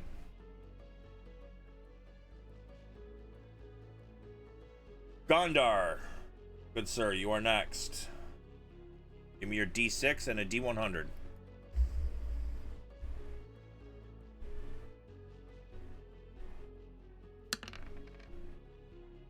Table 3, number 40.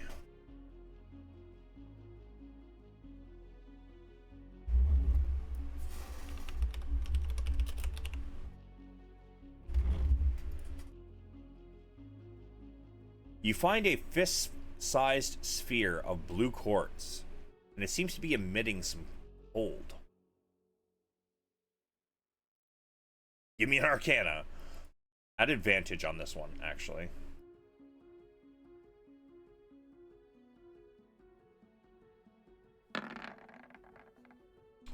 This one you're pretty sure is magical. You don't know what it does, but you feel like it's probably magical. This one is called the Deep Chill Orb. So if you just put that into the compendium, drag it over to your sheet when you find it in the compendium, and just change the name so it says unidentified in brackets next to it.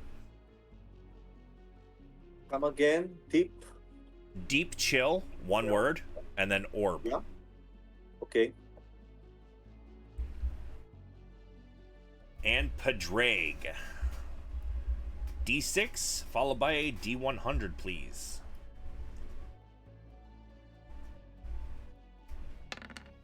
Table 2.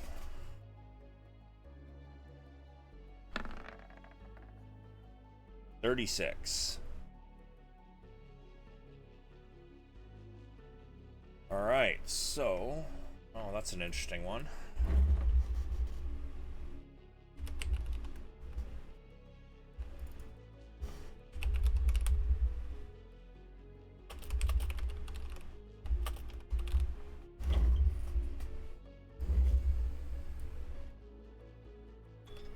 Is it the orb of heals you for 27 damage when you pick it up? No, it is not. What the fuck? Figurine of... Did I spell... Oh, I spelled wondrous wrong. Okay.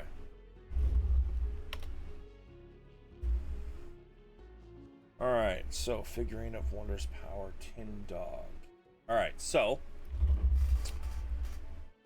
You find what looks to be a small... Almost like a carving. But it seems to be made of metal. Gondar. You can give me... If Padraig wants you to check it out, you can give me an Arcana and a... Shit. For identifying metals. I don't know. It's missing something. Let's go nature, I guess.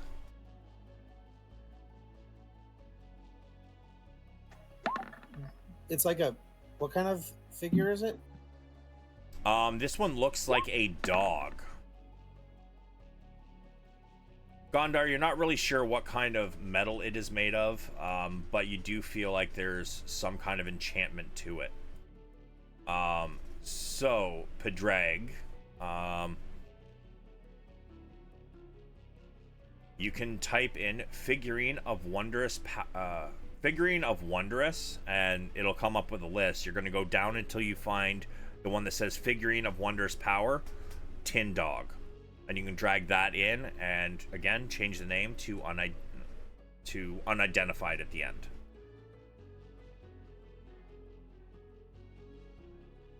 What does the little down arrow do when you search for stuff? Like next to the name. Down arrow? It makes a drop-down menu of like a quick explanation. Oh, that's new. I don't think I've ever seen that before. I figured that out because I had my character sheet opened in a separate window and I couldn't drag over any items into it.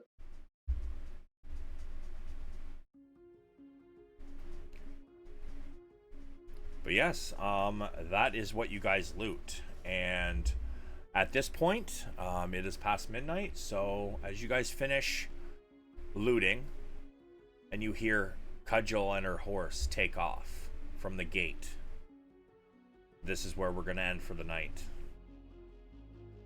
Good game, guys. Yeah, good game. Sorry I Indeed. was so late. I hate it. Game, guys.